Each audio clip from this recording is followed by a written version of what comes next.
Ladies and gentlemen, a very good evening to all of you, and welcome to this webinar, which has been presented by Omnicuris and the Economic Times.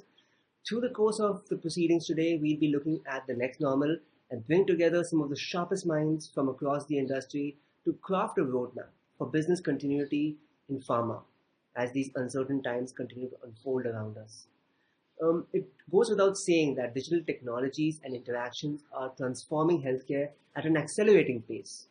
Until recently, most touchpoints between physicians and pharma companies depended on face-to-face interactions, which often required field forces to drive hundreds of time-consuming kilometers for meetings with doctors. In the past few years, however, the paradigm has changed a bit.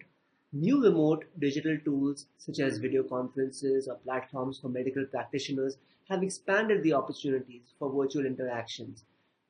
And what this means is that there's a new normal unfolding before us.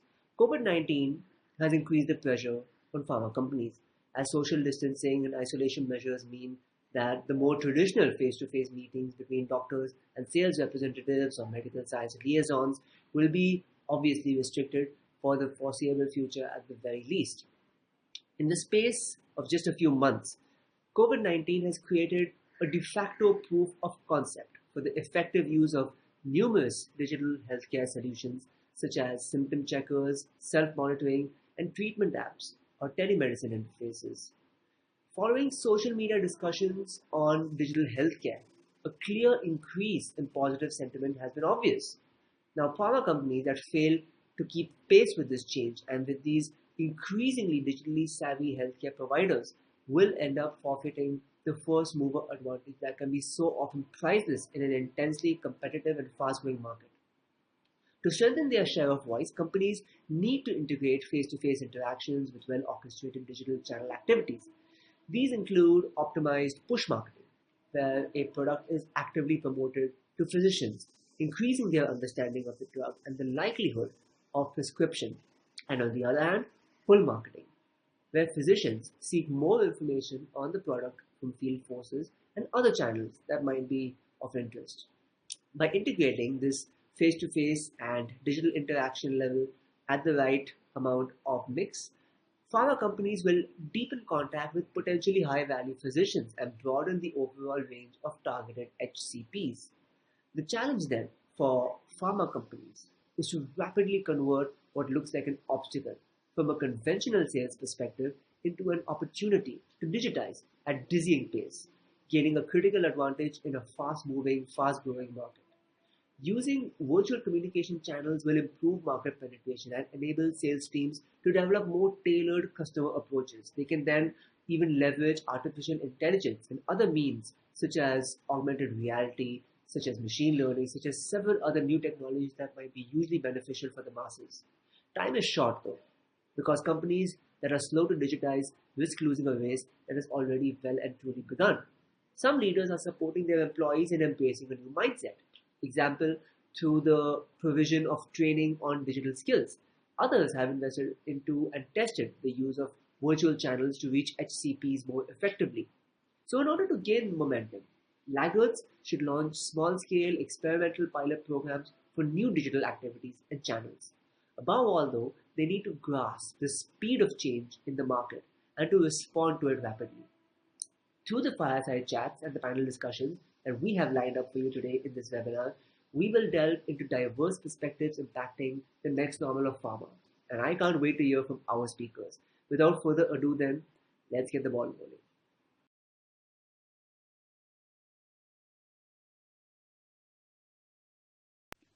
Thank you, Mr. Umang for being part of this panel discussion with us today. It's an immense pleasure to have you on board with us. Thank you so much for joining us. Thank you, Savita. Thank you for having me. Great. To just set a context in terms of what we're doing today, efforts to develop a silver bullet, which is a vaccine, and repurposing the existing drugs in the COVID times has always made frontline news. However, less prominent is the information about the seismic impact that COVID has created in the regular day-to-day operations of a pharma industry. And with so much time and effort which is being spent in the COVID and so much resources being allocated, every aspect of the pharma value chain starting from the R&D to the distribution and marketing, having to adapt. And as all of us believe, there is always going to be a pre-COVID and a post-COVID era once we all come out of this, and it's going to be strongly etched in our memories for times to come. What are the trends and practices that are here to stay in the post-COVID normal is what we want to hear from you today, Mr. Vora, followed by a couple of other panelists that we're going to see during the course of the day. So please tell us, Mr. Umang, before we go into the specifics of each stage in the value chain and how it has really impacted you and how have you come out more stronger than ever before, can you give us the brief about when you think of a post-COVID normal, what are the few things that comes to your mind? So I think we see, Savita, a great set of questions. We see 2 or 3 big trends that are going to probably shift and stay.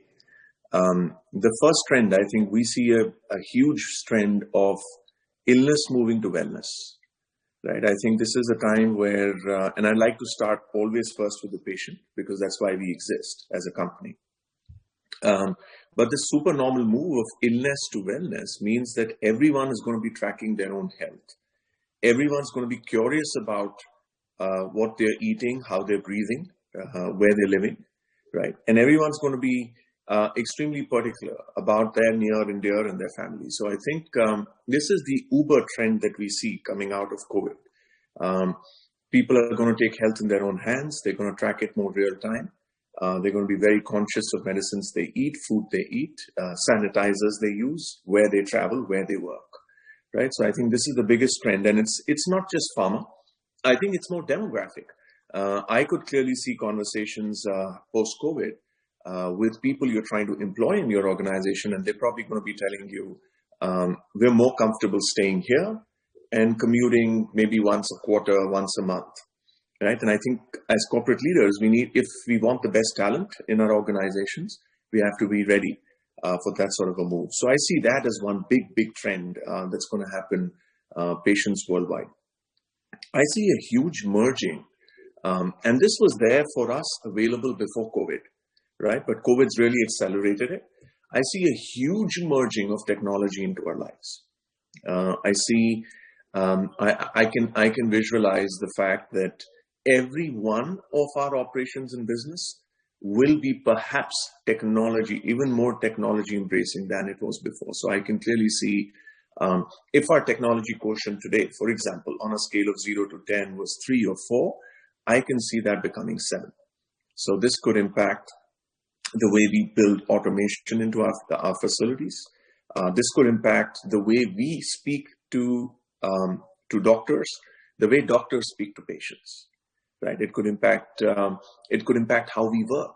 Right, I clearly see the office of tomorrow becoming a collaboration center, as against being the regular office that we were all used to. So I see huge changes in just the way that technology will come into our business operations. I think that the world is going to have a rethink and a relook at the way that they discover drugs.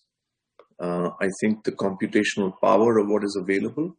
I think the ability to use sensors, the ability to get more real-time data, and the movement of science into being more predictive in terms of patient outcomes is going to make a huge difference in the way we discover. We spoke about automation in manufacturing, and we spoke about our go-to-market, which is our doctors and our patients. So I see huge changes across the world post-COVID. Great. I think very quite pertinent points that you just brought out, Mr. Umang. Illness to wellness. So let's probably start from that, where you mentioned a very important point. Industry, the whole patient mindset. There's a paradigm shift, especially in a country like India, where we weren't really giving as much focus on health and preventive health. More importantly, what do you think is the impact on the pharmaceutical industry as the patients are moving from illness to wellness? So what do you see there? And what is the role that pharma has to be able to move with that shift? Yeah, I think the biggest move for pharma is to reimagine their own role in a patient's life. Right? And typically pharma has been associated with this, someone falling sick, you provide a medicine, they become better. Right? And today I think the whole pharma universe is changing. I think the universe is about staying with the patient when they are well and then treating them when they are ill, right? So we've always tried to do it the reverse way, which is the patient needs us most when they're unwell. I think today the patient needs us most when they're well, right? Because nobody wants to feel unwell. So this means that we juggle our portfolios around, that A, we're supporting people with knowledge. We're reaching out directly to them in some form that is legally permissible across the world, right? B, these people are tracking their data and we're helping them do that on a day-to-day basis. What's their blood pressure? What's their blood sugar, right? How are they feeling on a day-to-day basis with the recent medicines for arthritis that they've taken, right?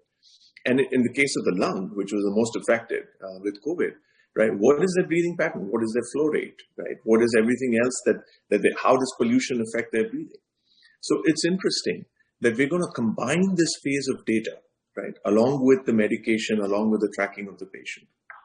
And finally, when they're unwell, they will be well prepared to know, those points where they become unwell, right? So asthmatics know when they get an attack. But what we are trying to do is asthmatics could know 7 days or 5 days before, based on a set of factors, based on a set of data, based on science, right? That they are likely to get an attack in the next 5 days or 7 days. That's where we want to go. We want to prevent, right? So move the whole thing from illness to wellness, and we want them to be better prepared. So we're playing a large role in their lives much before the disease actually occurs, right? And I think that's the role that pharma companies have to reimagine. And I think we also have to reimagine just the way we speak to consumers and patients. I think that's going to go through a big change as well. Great point there, Mr. Umang. Really moving towards a patient-centric approach. While it was done, maybe not as much as we would wanted it to be, but with this shift happening from illness to wellness, staying closer to the patients at the time of wellness ever before is going to be important. And some of the tools you mentioned, be it knowledge sharing, be it really kind of staying closer to them and throughout the value chain, if they have started treatment, completed treatment, preventive health, all of that. So great points addressed there. Quickly, we'll move on to some of the elements in the value chain. So you touched upon technology as a second point, where you said it has to move across all facets of the operations of the pharma industry. So do you see a role in technology for R&D, for instance, where increasingly R&D and clinical trials, for instance, where recruiting patients, monitoring patients, all of that has taken an impact. So do you see technology playing a role, and have you at Cipla thought or planned for any kind of a tech adoption there? Yes, I see a huge role because this is the part of the value chain that pretty much determines companies' existence and their progress. So I think there are three broad trends. We spoke about this a little earlier, and there are three broad trends, Savita, that I think are important. The first is the computational power that is available today in systems that we use, right? So and at some level people call it quantum computing. At the other time, people are using this as elements that can go on to artificial-based machine learning techniques as well. So I look at a huge increase in computational power. I look at a huge improvement from predictive science. Today, we can see from based on softwares how a particular medicine moves into your lung, right, or any other organ of the body. When does it get metabolized? When does it get excreted, right? And how long does it stay there? And what happens when it moves in? There's enough amounts of radio imaging, etc., that's available to be able to tell you that. So I see the second predictive ability of science. And the third, as you said, is on real-time tracking, right? So now a patient had to come to a clinical center to get tracked. His vitals were tracked at that point in time. Now you can have everything just done on your phone, right? That's it. So you have these three: wide availability of computational power, the ability of predictive science, and the real-time tracking. And I think this is going to make a huge difference to accelerate, reduce the cost for and accelerate drug discovery and research. And at Cipla, we've looked at ways in which predictive science could reduce the number of patients we need for our clinical trials. We've looked at the ability of data analytics to tell us where and what types of patients, right, would be perhaps the best suited for a new investigational drug that we're trying to come out with. So it accelerates your path to market, it reduces your costs, and finally gets medicines to patients sooner than before. I think this is something in terms of the opportunity that COVID has probably more out of necessity created. If we are able, as an industry, able to bring this to the R&D, which can drop cost and accelerate the whole process, that's the silver bullet that we have there, Mr. Umang. Yes, Thank you for that. absolutely. So moving on to your thoughts on supply chain. So there's a lot of debate out there today, with respect to supply chain and global aspect of the global supply chain. So what are your views on that? So still now it has all been about low cost, landed cost, and suddenly the argument has changed about the risk in a global supply chain, APIs coming from China, the political risk, etc. So what are your views on that, Mr. Umang? Yeah. Well, I think that let's go back to the 30,000 broad trend that's happening in the industry, right? So we spoke a little earlier about innovation happening closer to the patient, right? And so the supply chain response to that is also manufacturing happening closer to where the patient is, right? Now, what has affected this is geopolitical views about about where the world is headed, right? And so at some points people say, China, we need to buy medicines from China, localize them. But I'm also looking at this as an opportunity, let's say, for the US. And I'm saying maybe the US, where we have a few plants, needs to localize a lot more. It's the largest market in the world, right? So I think in China, we're building a facility for China, right? So these are big markets. So I think what's come out of COVID is that some of these chains, right, the earlier wave of globalization, located factories one place, servicing patients somewhere else, right? And with the pace of innovation that's happening, I think the supply chain needs to keep up with that as well. So I would expect a large portion of supplies to move closer to markets which are big and deep, right? So US will have its facilities which are more localized. China is going to have facilities which are more localized for its own domestic market. And so will India. India will have facilities, because we're talking just between these three countries, we're talking about 50% of the world population. Right. So I think we are going to see those trends emerging. I certainly think the way people are looking at supply chain is not necessarily anti-China or a risk from China, right? Because to be honest, throughout the crisis, I think we've got the most reliability, other than the first 3 months, of supplies coming from China, because right now they're the least affected country in the world. Right. So I think the bigger trend here is really about owning your own supply chain. Right. It's about owning end to end your control on your same supply chain. So, for example, I don't think de-risking means that you would necessarily bring a material from China and house it close to my manufacturing site in India. I think that risks it more, because tomorrow, if there was to be an event at that site, I risk my supply chain even more if I put everything around it, right? So de-risking is a fundamental of several things about communities. It's a fundamental of sources of supply. But I think that is a realization is very high right now across the chain. So I see a lot of localization. I see people becoming more local with their manufacturing. And I see people wanting to control large chains of value across the supply chain. So a very interesting point about patient-centric supply chain, which you mentioned, Mr. Umang, and you also mentioned that de-risking is important, and hence having that network, optimizing the network to ensure that we minimize risk is also important. So when you said patient-centric supply chain, are you looking at any component of the supply chain moving closer to the patient? So did you have any views around that? Yes. And I see a large portion of the supply chains moving closer to the patients. I think there would be certain categories. Look at it 10 years from now, right? We're talking about personalized medicine. What is personalized medicine? Personalized medicine basically means that you're going to be looking at certain types of medications that work in certain populations, right? These populations are not going to be uniform across the world. They will be scattered, right? So their broader trend is for supply to move where innovation is happening closer to patients. But this is a 10-year effect. Right now, I do think, and at Cipla we're doing this as well, which is we're trying to move manufacturing closer to the big markets. So in the US, where we already manufacture 40-50% of our supply, right? We're trying to localize a lot more. In India, which is the largest market, we're trying to bring back APIs that we used to have in China, bring them back for our India market, right? So a lot of these are already in play.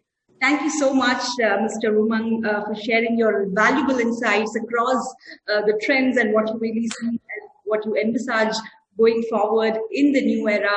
Thank you so much for being with us this morning. Thank you, Savita. Thank you very much. Good to chat with you. Bye-bye. Good luck with your program.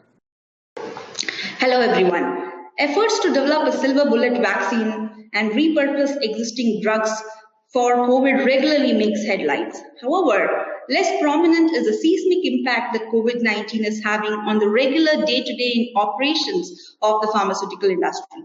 And every aspect of the pharma, every aspect of the value chain in a pharmaceutical industry is having to adapt, starting from the R&D to the manufacturing, marketing, and distribution of the drugs. The COVID-19 pandemic is going to be very strongly etched in all our memories as a pre-COVID and the post-COVID new norm. What are the trends and practices that are here to stay in the post-COVID new normal? Let's hear from none other than our leaders. A very warm welcome to Ms. Kiran Majumdar-Shaw, Chairman MD Biocon, and Mr. Rajiv Malik, President Mylan. Thank you so much for coming here and being with us today. Ms. Shaw, let's start the opening with you. We'll go into the specifics of each aspect of the pharmaceutical value chain and how all of this has had to change and what are the new normal that we see for each of these. But before we go there, I would like to ask you, in your mind, when we talk about pre-COVID and the post-COVID new norm, what are the few things that comes into your mind, Ms. Shaw? Well, one thing is very evident. We've all been sort of plunged into a digital world. And I think we've also seen our supply chains disrupted in ways that we hadn't quite anticipated. So I think what is happening is that the industry, especially ours, is trying to basically quickly adapt to this new normal of saying, whether it's work from home or remote working, whether it is about, being very digitally focused in terms of operations, or whether it is basically looking at supply chains and how to make them less vulnerable is what we are all thinking about. So, for example, I think when you think about supply chains, we've all focused on our over-dependence on China and maybe certain parts of the world. I think there's a huge recognition that we need to have multi-sourcing. That's one thing that has become very evident to the entire pharma sector, that we cannot have single sourcing because it's far too risky. So I think the risk registers have had to undergo a very, very radical change in their way of thinking, from saying single sourcing may have been a medium risk, but today it is a high risk. So we are all looking at ways and means of multi-sourcing. Secondly, I think we've also realized that digital technologies are going to be the way of the future. So whether it is about digital therapeutics, whether it is about augmented reality in the way we go about our operations, whether it is the use of analytics and AI in the way we quickly do root cause analysis or drug development or various kinds of analytical assessments, I think we are all going to really invest in digital in a big way. At least I know from our point of view, we are making massive investments in IT and digital technologies, and we're trying to see how we can become very, very agile in the way we look at digital technologies to move forward. Thanks for that opening remarks, Ms. Shaw. So I think some of these elements, be it supply chain, AI, data, real-time monitoring, and agility, is things which we are hearing from a lot of leaders, and you hit it on the nail. Thank you so much for that opening remarks. And we're going to discuss each of the elements in the pharmaceutical value chain and how technology is going to disrupt that, and what are the methods that you all have been implementing in each of that. So we'll come to that in a moment. Mr. Malik, starting with you for, let's say, R&D and clinical trials. So COVID has made it harder to recruit participants and hosting them at labs and facilities. On the other hand, it even makes monitoring all of their physical well-being more difficult, given that the trials are spread over multiple weeks. What are your thoughts on that, and what kind of role does technology have to play on R&D and clinical trials, Mr. Malik? Thanks, Savita. Let me go beyond and first start from where I think Kiran left. So if I divide this pharmaceutical industry in three components, which is, if I have to go from the cradle to the grave, first part is R&D, and that's where you're comes into, how R&D is going to be impacted by digitalization. And the middle part is when you have a product, when you produce it, that's where the supply chain is. And the third part is how you deliver it to the patient through the HCP. And we have seen the transformative changes. There was always a urge, there were always a sort of inclination towards that, but pandemic has sort of accelerated, forced you to get into all the three phases of, let me start with R&D. Absolutely, the R&D activities, especially the clinical trials, have been highly impacted. These are very regulated activities. Industry has been rather slow in adopting technology in this space. But many possibilities exist, like remote data capture, use of the wearables, collecting real-time diagnostics like blood pressure, pulse, blood glucose. Other possibilities include virtual patient visits, home-based dispensing of study medications, blood collection for lab tests, and virtual consultation. So, there are opportunities, and pandemic has allowed us to leapfrog many hurdles, and these hurdles have come more as a necessity to salvage ongoing clinical studies. We have been forced to intervene and not sit back and wait, the patient not come up for the follow-up visits and all that sort of stuff. So in the long run, technology will change the way we design and conduct our clinical studies. So I'm focusing more on from R&D on the clinical, because that's the one critical link when you develop a product, from developing to bringing the product to the market. And we'll see movement from multi-site, multi-country clinical studies to virtual clinical studies. This shift is especially true for conditions like diabetes, I would say, and hypertension. And approach could offer many other benefits, including expanded study participation from the tier 2, tier 3 studies, or accelerated recruitment.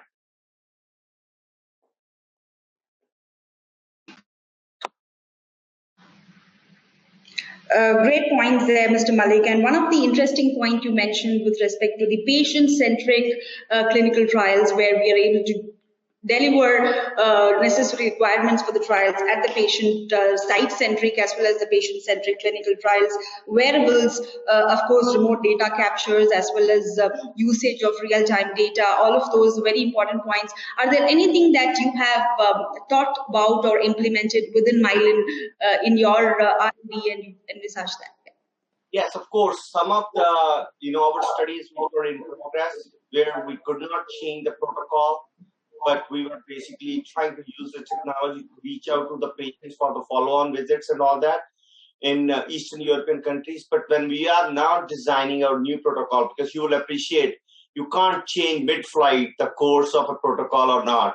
So now when we are trying to initiate a new study, all these things are being considered, because we are still living with the pandemic and nobody knows when we're going to be out of this. So while we are planning, we are now taking these things into consideration.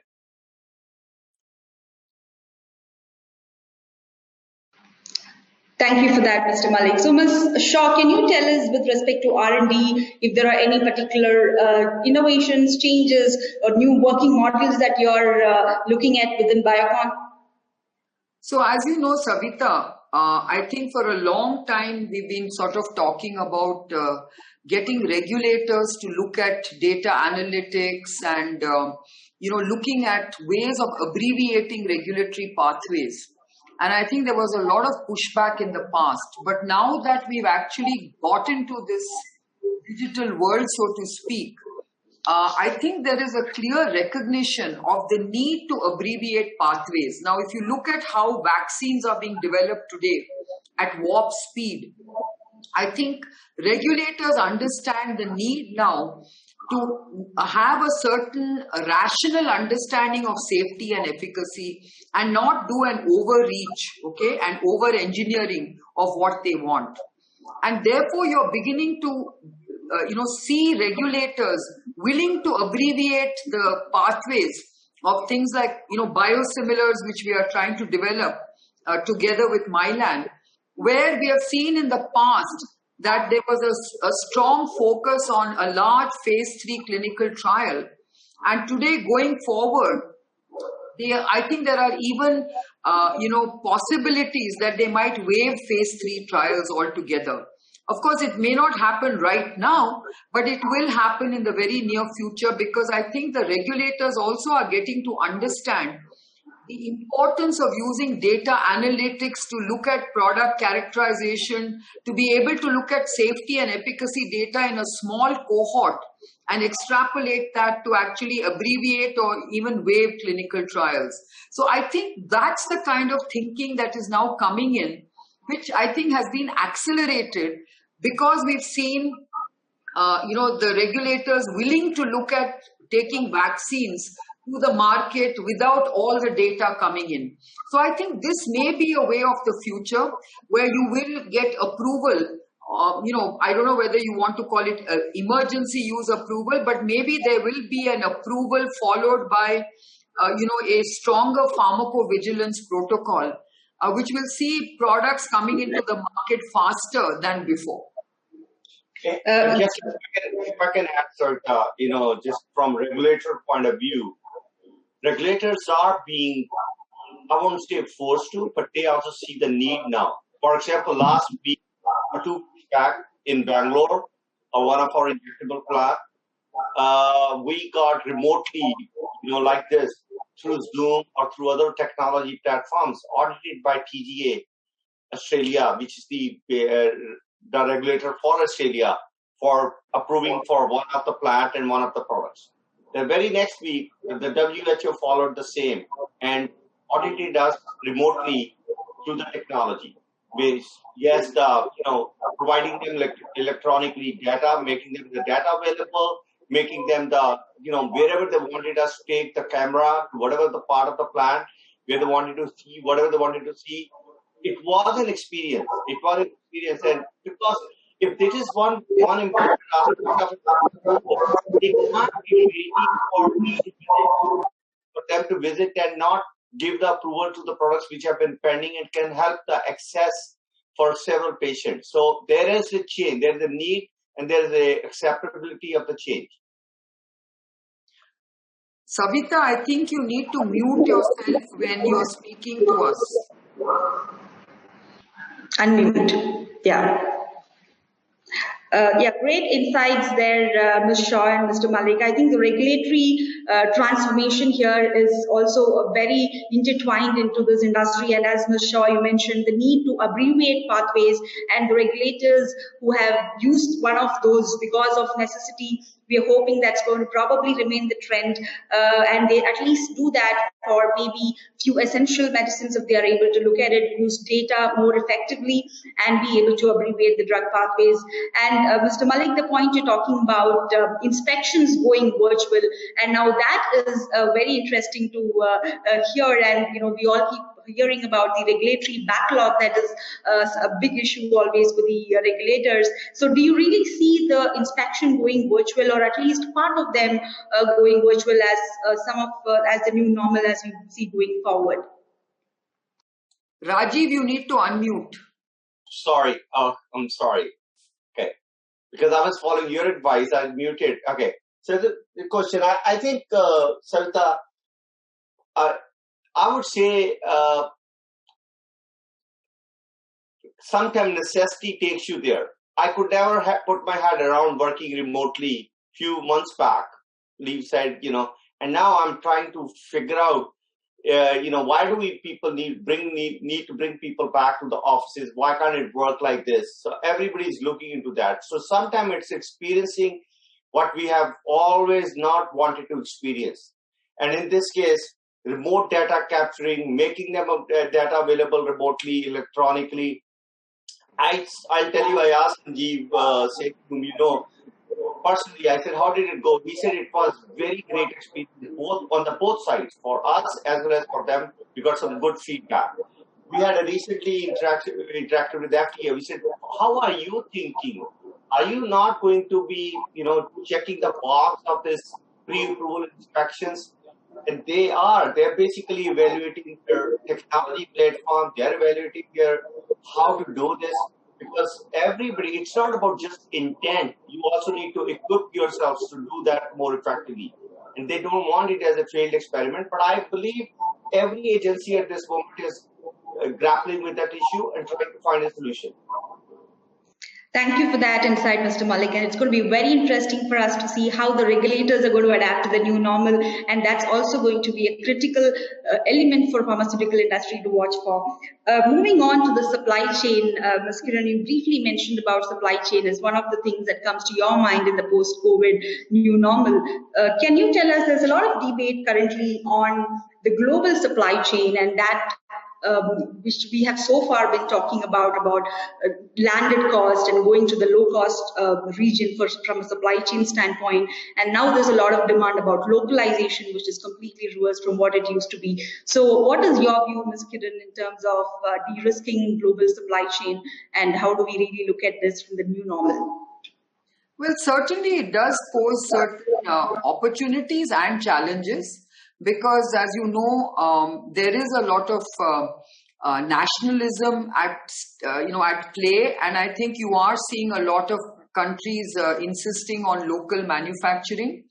But I think, you must also understand that there is a regulatory challenge in just, it takes time before you can shift any kind of supply chain in a geographical way. So I think we will have to see how it pans out. But certainly I think companies will take a view of de-risking to a certain extent. But I think ultimately it will all settle down, because at the end of the day, I think, the economics will also become very important. And then if it becomes more expensive to have a sort of a global supply chain just to meet with certain national, requirements, I think it may not quite play out the way countries want it to. So, unfortunately, it is a fact that everyone wants the lowest cost and they want it on their terms. So I don't know how it's all going to work. But I, for one, believe that, companies will look at a sensible, rational way of de-risking, but it won't, it should not be to that extreme, extreme level where it then sort of starts affecting your economics. Right. Mr. Malik, over to you. Economics, global supply chain, de-risking. What are your views on that, please? It's not an either-or situation. It's not either or. It's a combination of both. Proximity to the markets is always key to the supply chain. Let me speak from our perspective. 50 sites, yes, we need a base from low-cost manufacturing, API manufacturing, which we had in India. But when it comes to serving the markets, we have about 6 sites in USA, which is one of our key markets. Second largest market was France. We have 3 sites over there. We have 11 sites in Europe. We have a site in other key markets like Japan or Australia, wherever we are. But keep that aside. That's why it's not either or. There cannot be a knee-jerk reaction to such an important subject matter. That one hiccup, and we said, okay, we're going to move the supply. We're going to domesticate the supply. It's saying it's easy. It's a political. Anybody would like to say that, but it's when you think about how to do it, it's very, very complex. I'm not saying it's impossible, but it's going to take a lot of resources and years of the time. As Kiran said, it's regulated. Now, when I said it's not either or, there needs to be, this pandemic needs to teach us as leaders a lesson, and at a country levels. If there can be a strategic alliance at a defense agreement level in NATO, for example, you can rely upon each other from defense. This is also a defense. Why can't be a more reliable partnership or strategic alliance between the countries, rather than saying at the time of need up like this, I'm going to not supply this product to, or not going to allow this export of this product to XYZ country, or, and I think that's where we need to find a way to take this opportunity and strengthen that partnership, the trade partnership between the countries. But let's start with simple thinking. Every country needs to have a list of their critical products, which for situations like this are so important for you to call it out and create those stockpiles, or maybe create that, domesticate that, supply chain for those critical products. But it's saying is, what do you mean by domesticating? Only finished product? Only API? Along with that API also? Or even the solvents and the starting materials and everything which comes along? So it's a long chain. Any one piece can disrupt that. So you can't go all the way and say, we are not going to be relying upon China. Yeah, we're trying to de-risk ourselves. We're trying to de-risk, and that's risk mitigating is a key part. Strategic collaboration is the second key part. And having some stockpiles of the critical products is the third key part. So it's not either or, it's a combination of these three things.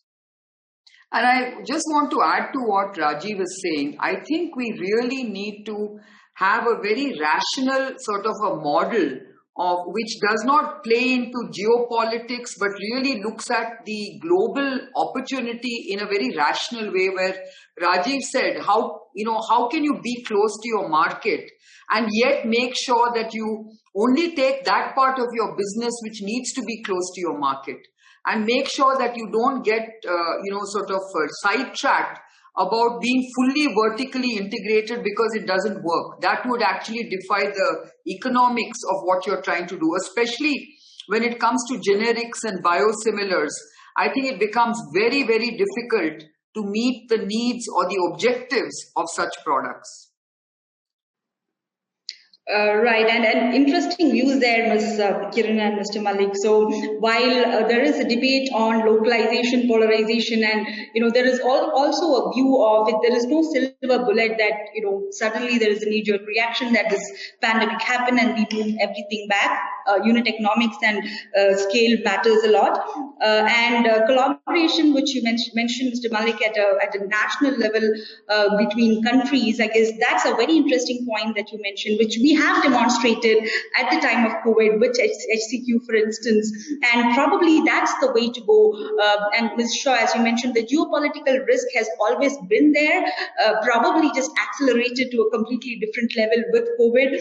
And is there a way for us to kind of understand, as you said, understanding the strengths of different countries, and at a country level, maybe try and do some kind of a risk mitigation, so that if there is, at least for the rest of critical products, like Mr. Malik said, have a country level collaboration and maybe step up the collaboration rather than moving the other way around of polarization.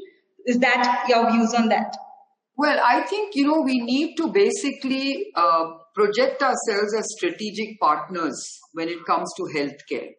And I think this goes beyond pharmaceuticals. If you look at even the rest of the healthcare sector, we need the strategic partnerships with various parts of the world.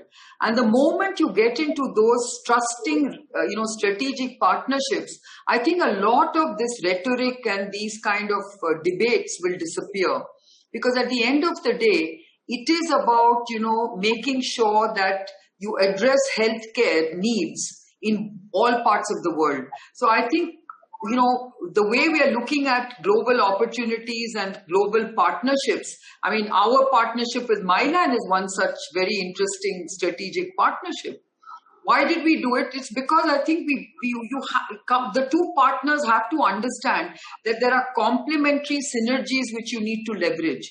So once we actually create this positioning statement for us with our strategic partners, I'm sure this will actually be very, very positively received from any other part of the world. Great, thank you. Supply chain is all about transparency, and we have all of these new age logistics tech companies, which is giving a complete transparency of the end-to-end supply chain model. For various reasons, that hasn't really still reached the pharmaceutical industry per se. Do you have a view on that, Ms. Kiran? And do you think the new normal might be an opportunity for organizations to actually start looking at making the supply chain more agile and transparent? In a way, it might also help in de-risking. Well, operational excellence is on everybody's mind. And the only way you can really deliver on operational excellence at a level and scale that you need to in today's world is through digital technologies, through AI and through blockchain and what have you. So I think you will have to invest in IT to make sure that your supply chains are functioning at that level of efficiency. And I think, you cannot afford to ignore that. I mean, that's the reality of today's world.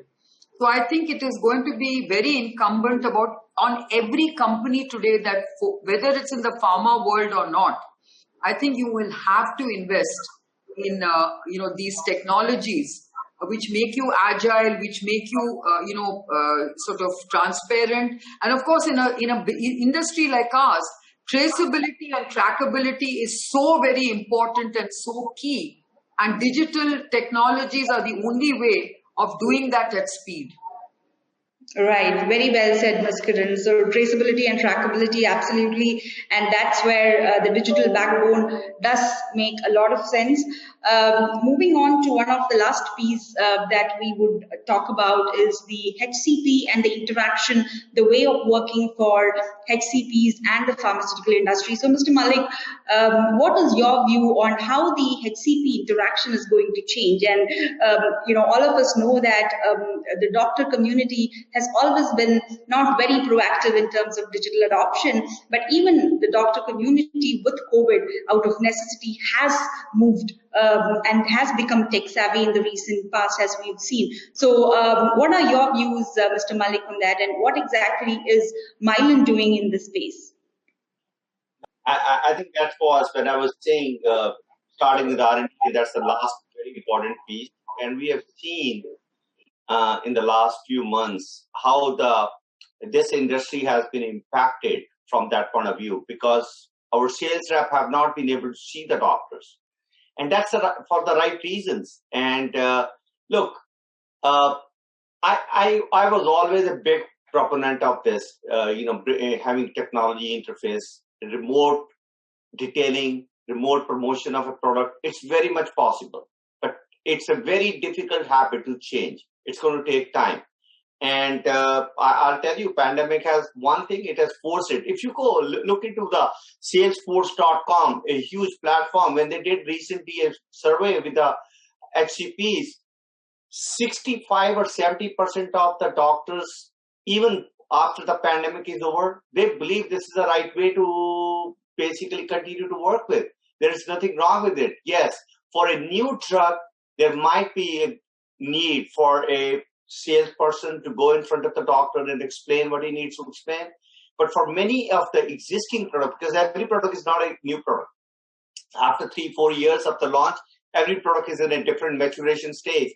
So there is no reason for us to be in a doctor's chamber. So first of all, I can tell you, this one is here to live. People are, every company, every C-suite is today looking into how to now leverage this and go to the whole another level.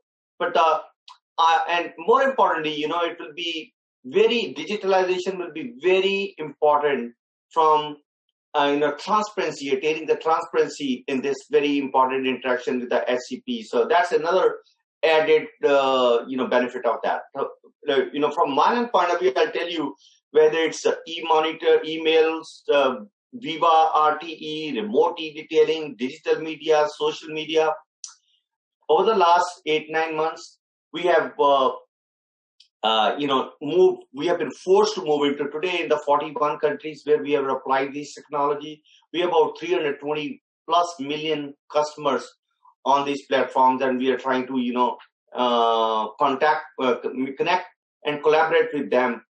And every company, here's what happens when this situation like this comes. People come rushing to the C-suites for more dollars and platform building at a company level. That's not going to be possible, and that's where you have opportunity. Omnicuris, like company, has an opportunity where you can provide that platform to various companies, because you can't expect a doctor to go to 100 different platforms to connect those dots. So from the, I think it's there's a huge opportunity for collaboration between industry and the startups like you. But this change is here to live. I can tell you this change is here to live. We as a part of my own performance review with my teams, we are trying to track and monitor the change in the mindset, change in the behavior and the practice towards digitalization. Sorry. So we have seen a 3x increase on the Omnicuris platform with doctors interacting with us, and this is post-COVID. There is absolutely a panic when the COVID lockdown started way back in Feb-March, but beyond that, we have seen a 3x increase. So yes, as you said rightly, currently the HCPs are a lot more looking forward for on-demand and value-added digital interaction, so to speak. At the same time, one of the very interesting points you mentioned is about interactions at various stages of the life cycle of the product, and you said some might need a face-to-face interaction, some can still go on digital.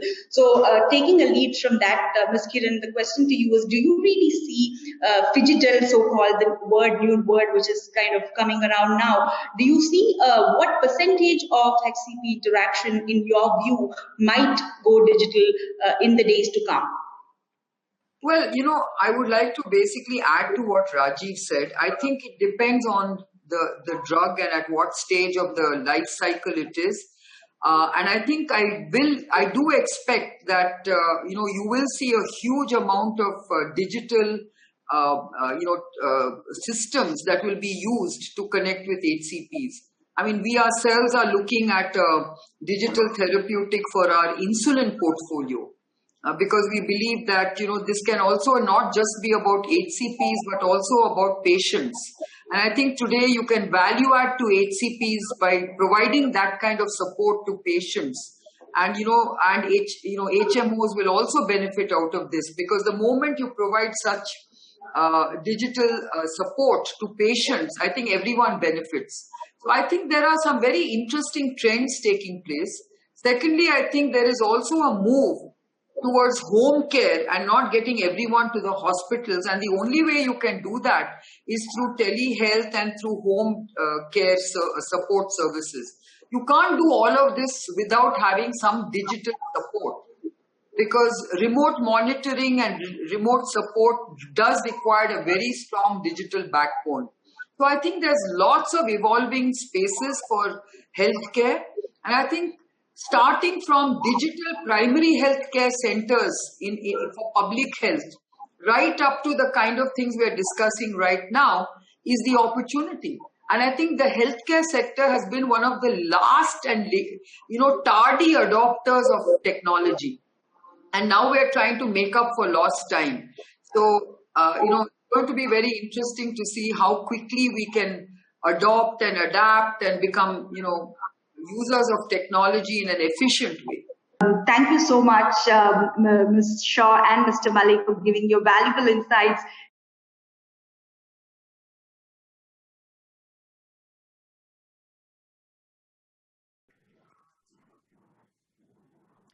Moving on to our next panel, Lessons from COVID, Once in a Lifetime Event Looking Back. The pharmaceutical industry, as we have been seeing with a couple of discussions earlier, has been in the forefront against COVID-19 fight. And there has been a phenomenal effort by the pharma organizations individually as well as collectively, which has ensured minimal disruption in the supply chain. When we look at the COVID-19 pandemic journey, we can broadly categorize into three different phases. The first one being mobilize, where we've seen all the pharmaceutical organizations ensuring the supply disruptions are minimal, workforce safety, and etc. We've heard that from some of our leaders before. After the mobilize phase goes the stabilize phase, where we are constantly now looking at how to really adjust with the new normal in the COVID, which people are envisaging how is it going to be as they move on into the next phase, which is the strategize phase. So mobilize, stabilize, and strategize are the three different phases as experts believe. As we look through the COVID-19 pandemic journey, each stage of the journey needed a different approach, a unique style, and a way of execution. Without much ado, let's hear from our esteemed panelists here on some of their experiences and lessons through these phases. We have with us today Mr. Manoj. A very warm welcome to all of you. And thank you all for coming together to make an exciting panel today. Thank you. Let us start with you, Mr. Vikrant. What has been your journey at Novo Nordisk across three phases of COVID pandemic? Yeah, I would actually, it was not the plan, but from your mobilization and really getting stabilized, I would say it was storming, norming,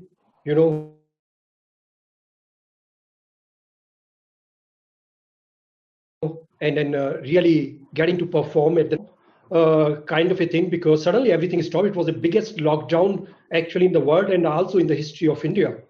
Suddenly you saw that everything was a standstill.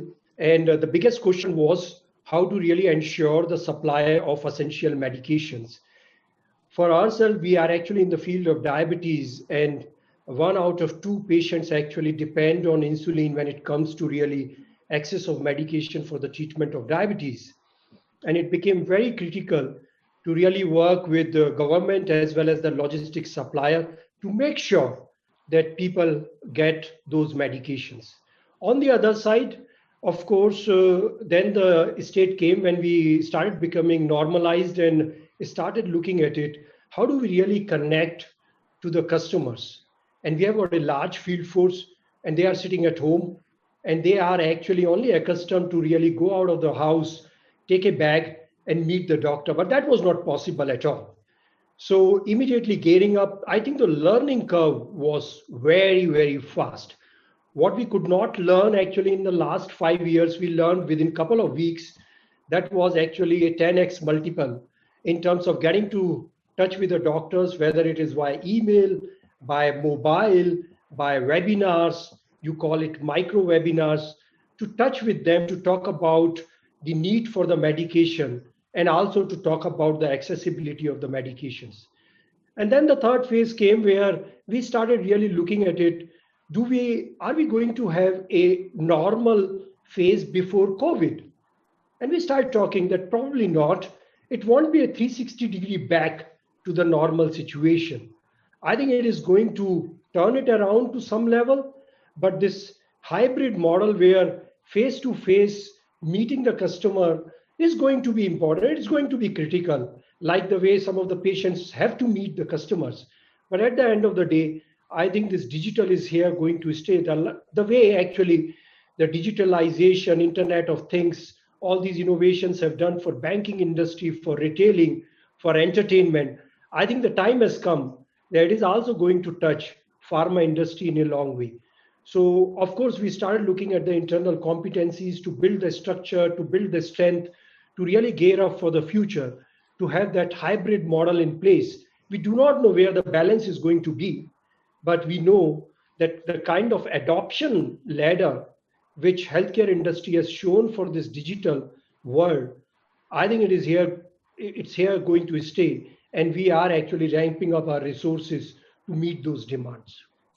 Right, right. So you mentioned that it's not going to roll back 360 degree, Mr. Vikrant. An interesting point there. Let me hear that from Mr. Sharat Tyagi. What do you see to some of the points mentioned by Mr. Vikrant, where he's of the opinion that it's never going to roll back to the pre-COVID times?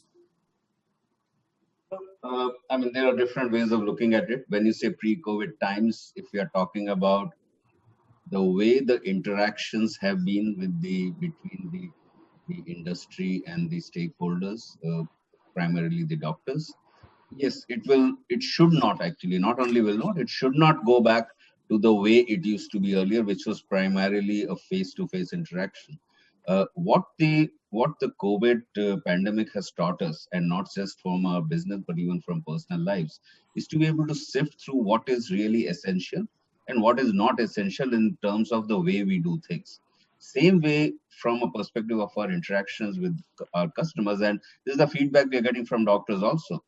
There are now prioritized areas where you do not need to meet face to face, and you can still manage your communication, your interactions on a digital interface, on whether it is on the basis of emails, on the basis of website links, on the basis of other ways of interacting, even phone calls, even other digital interfaces. Because if it's a communication regarding, let's say, a one-way information flow, you just want to inform them, you don't need to meet face to face.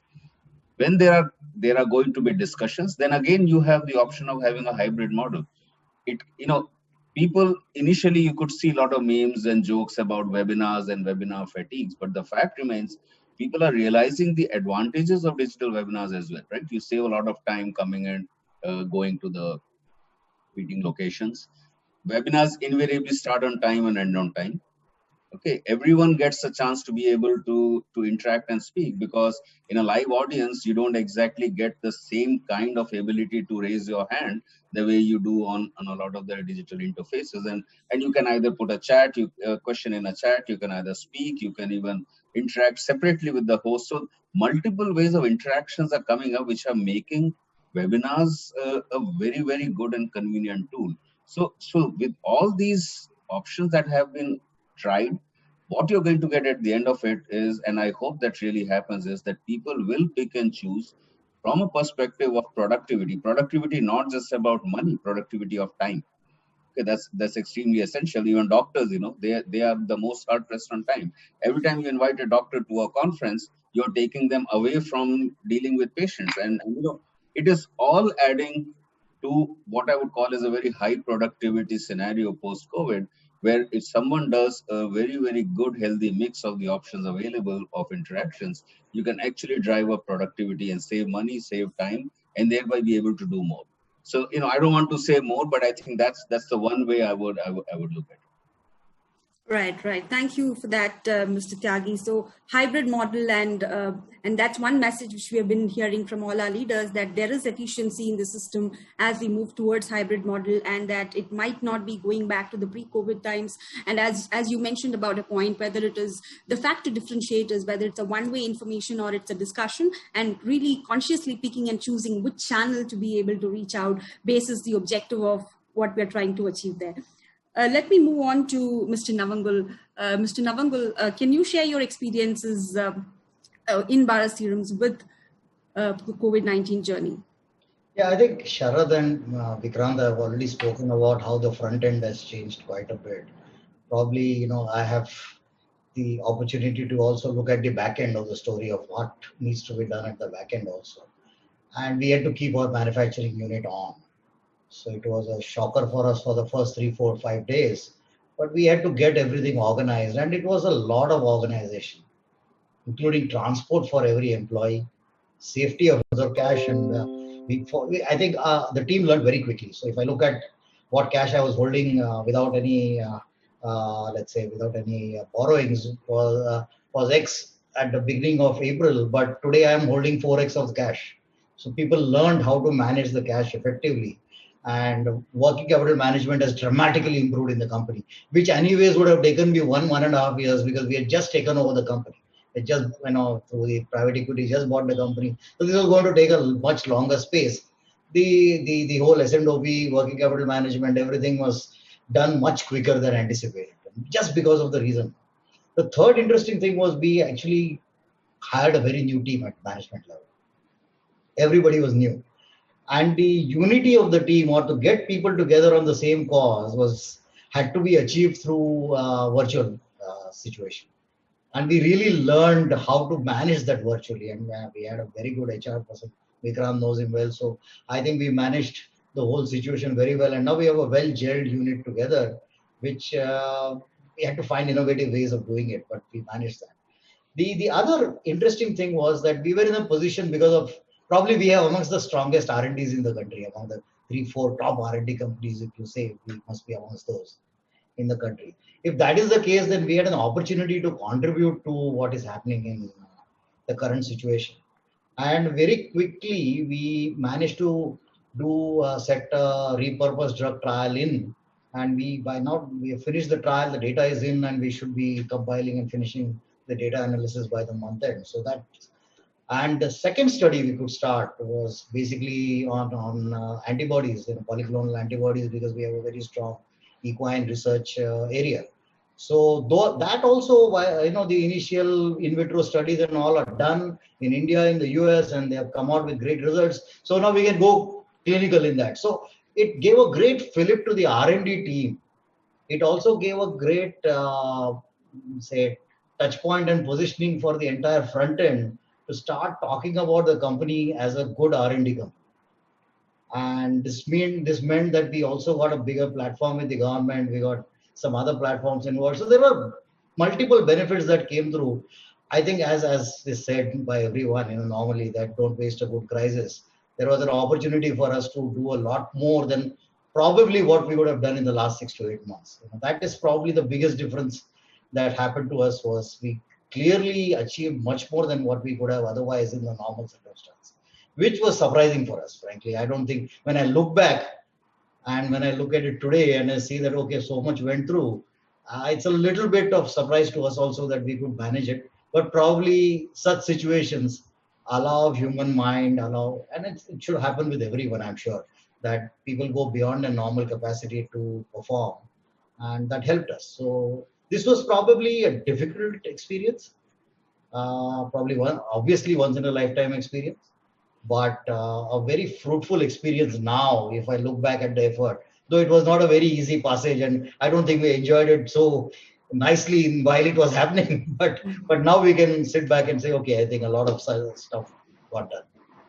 Right. So I think, Mr. Sanjeev, what you're talking about is the agility with which every function kind of stepped up the situation across, be it R&D, where you are looking at repurposing existing drugs or finding newer drugs to meet the current opportunity, the manufacturing you were talking about, and team, the virtual remote working, which pharmaceutical industry has never been very fond of, which is what you were telling. Despite the team being new, the people kind of stepped up to the opportunity of mingling virtually and building up that team spirit virtually. So again, agility is a key there. And as we also heard from Mr. Vikrant here, the learning curve that the pharmaceutical industry as a whole has really demonstrated is commendable for sure.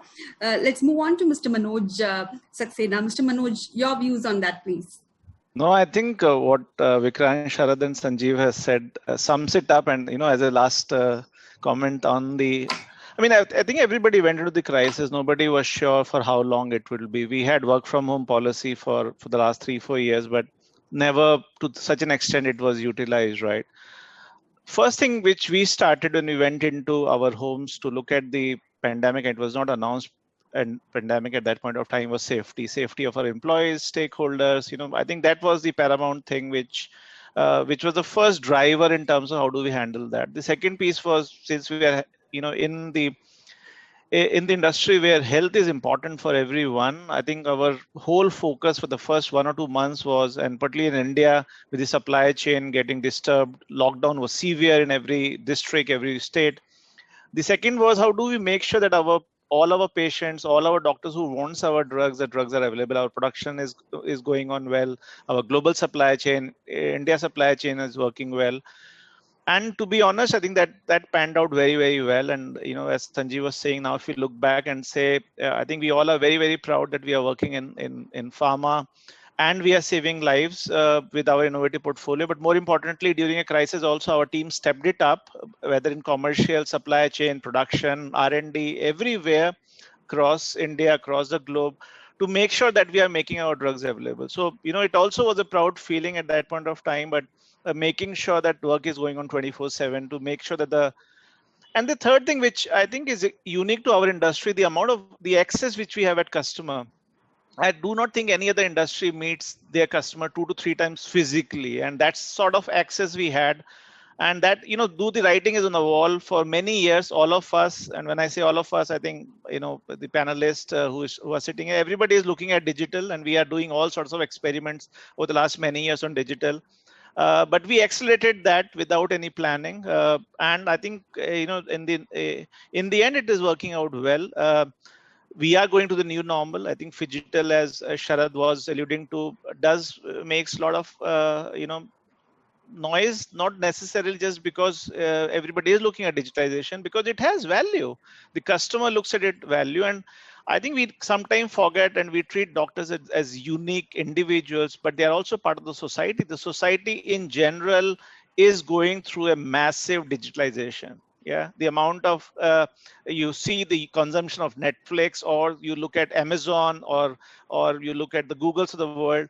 The society and the doctor is also part of it. So they do realize there is tremendous amount of value. Yeah, and if you look at data, almost 50% doctors as of today, I think the last few months, are also saying that they would be very happy to meet digitally as well as physically. Yes, they would like to meet the industry, which is good part. yes, we have to give the value in our conversation with doctors, and I think that wherever that is happening, that is definitely making a huge impact, and which is our focus for the last 5-6 months, apart from safety and making our drugs available. So I'll take a pause here and then come back. Right, right. Thank you for that, Mr. Manoj. So as we see here, we've been hearing different leaders talk about multiple areas where there is possibility of transformation. Of course, one element there, as you mentioned, is in the way the doctors engage with pharma. But as you see that there is a fundamental shift also, which is happening from illness to wellness, and that is definitely going to, in a way, impact the way pharmaceutical organizations are going to look at go-to-market models. So what are your views on that? So let's start with you, Mr. Tyagi. What are your views on, is there going to be a fundamental shift? Generally, there is a lot of awareness about health, and that's not just for the consumers, even with the government, with all the latest policies that they're looking at, there at least seem to be a focus on health, which has probably not existed before the COVID times. So what are your views on that? I have, it's a personal view.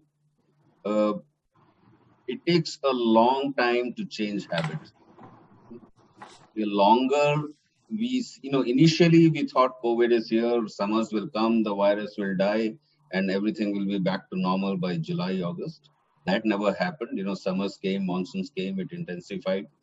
Now people are worried about winters also. So I think the simple habits of washing hands frequently, the simple habits of covering your face when you sneeze, of having a mask, will not just save people from COVID. I can tell you that the incidence of so many other communicable diseases will go down. I mean, tuberculosis. India is a hotbed of tuberculosis. We all know about that. The way it is. I'm quite sure that these simple health measures will change that also. All the other infectious diseases, I think. I don't want to say something without data, but I'm quite sure that even the simpler cold, cough, etc., have probably been much less. Compared to what people would have experienced had they not been taking these precautions. Now, the question is that if a vaccine comes in, do people then suddenly change all these habits and go back to what they used to be earlier? Possibly, yes. Because, once you believe that the serious disease is out of the way, there will be a certain complacency which will set in, and we are already seeing that. When the economy is opened, the town cities have opened up, it is so common to see people walking around with their masks hanging around the chin, and actually also seeing that people are walking with a mask on the road, but the minute they are going into a shop and talking to a shopkeeper, the mask comes down. The entire purpose is defeated. So there is a certain complacency that has set in. There is a certain casualness still about it amongst a lot of people, because fatality rate is comparatively much lesser. More and more people are hearing that people get COVID, they recover after a few days. It's a mild fever, a bit of symptoms. So the initial shock that we had of listening to all the stories about fatalities has been replaced by the feeling that, okay, this is one of those things. And I cannot say that in future it will become a norm by saying, okay, you put on a mask, you wash your hands, and you step out of the house. So I'm not sure if this alone is going to change the health consciousness. What it has definitely changed is the innate Indian belief that immunity is very important. And I can tell you, if you look at the sales of a lot of the products, the so-called immunology boosting products, whether it is Ayurvedic products, whether it is vitamins, you search on any of the online sites, you will not find vitamin C available. Okay, so there will be that effort which will go into health consciousness about building our own fundamental immunity. So there will be more seriousness about these things. There will be more consciousness that it is important to have the right vitamin balances. It will be important to have a good health. I think that will happen. Now, whether it will translate into our casual approach to life, I'm not so sure.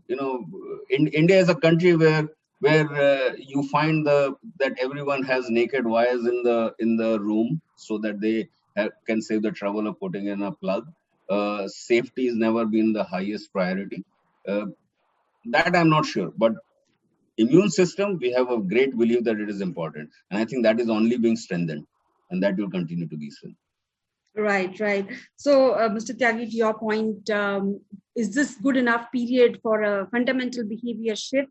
Given that there are some deep-rooted habits that the Indian consumers are used to. Let's hear from our other panelist here, Mr. Manoj. What are your views on that?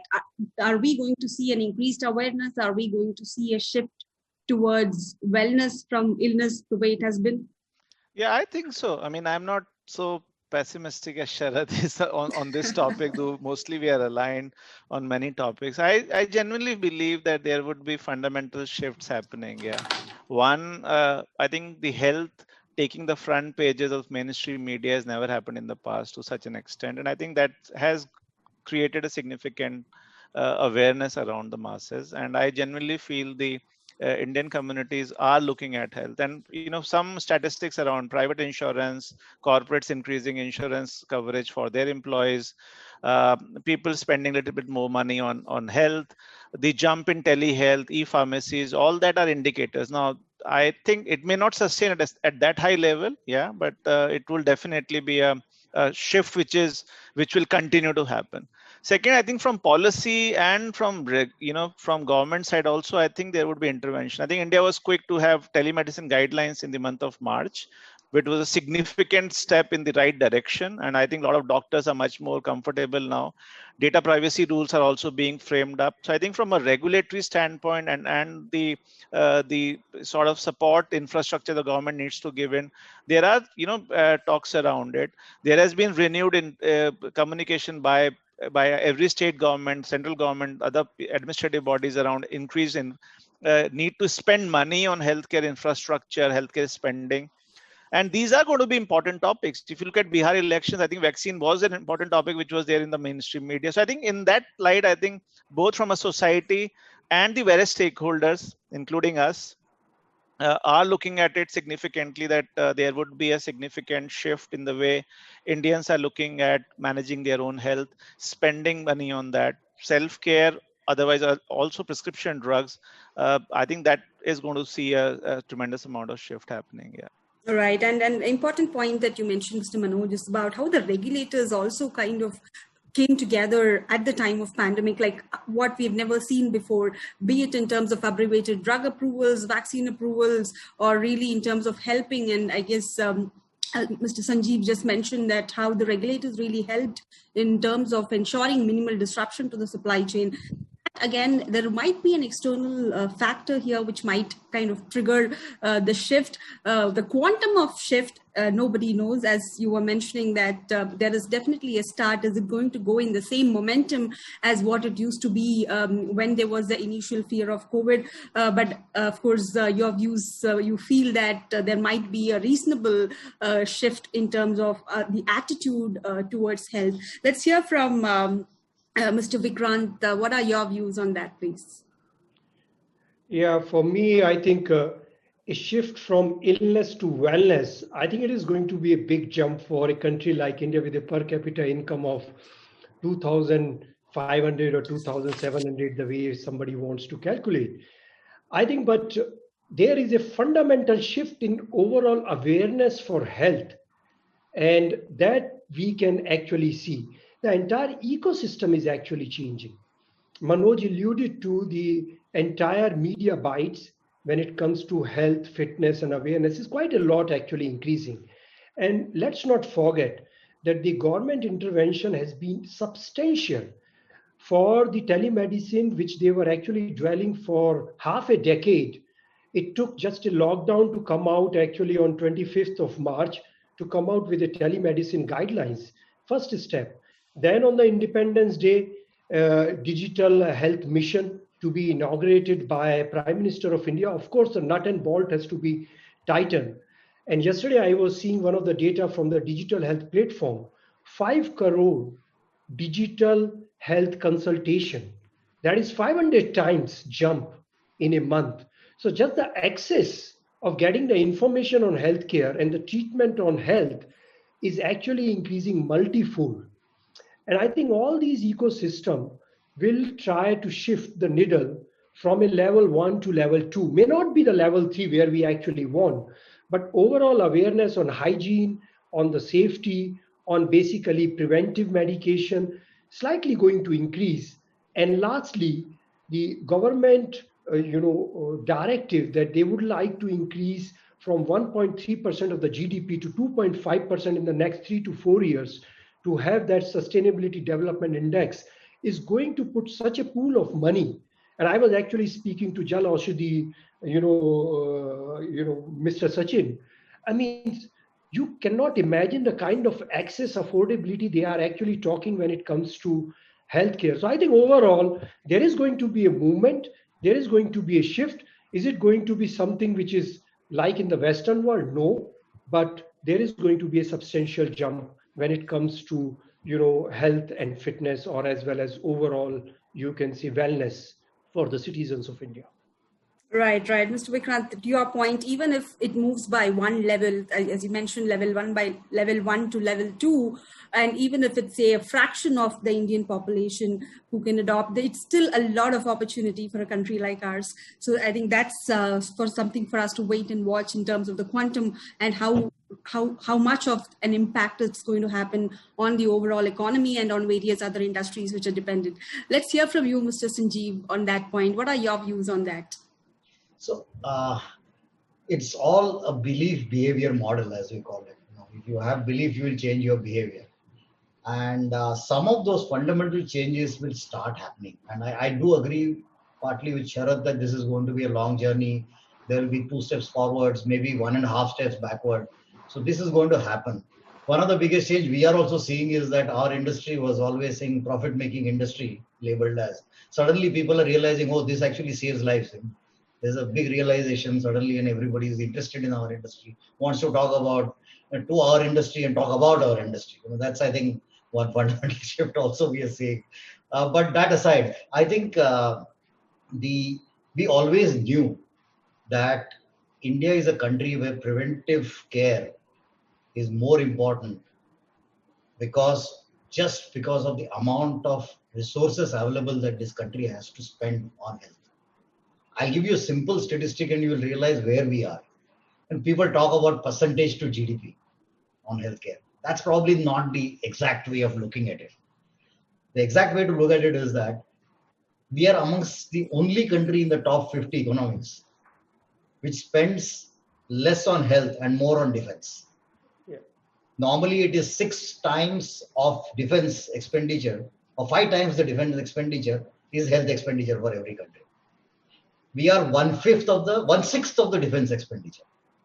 So this is just a simple way of prioritization and therefore available resources. So preventive care was always going to be important.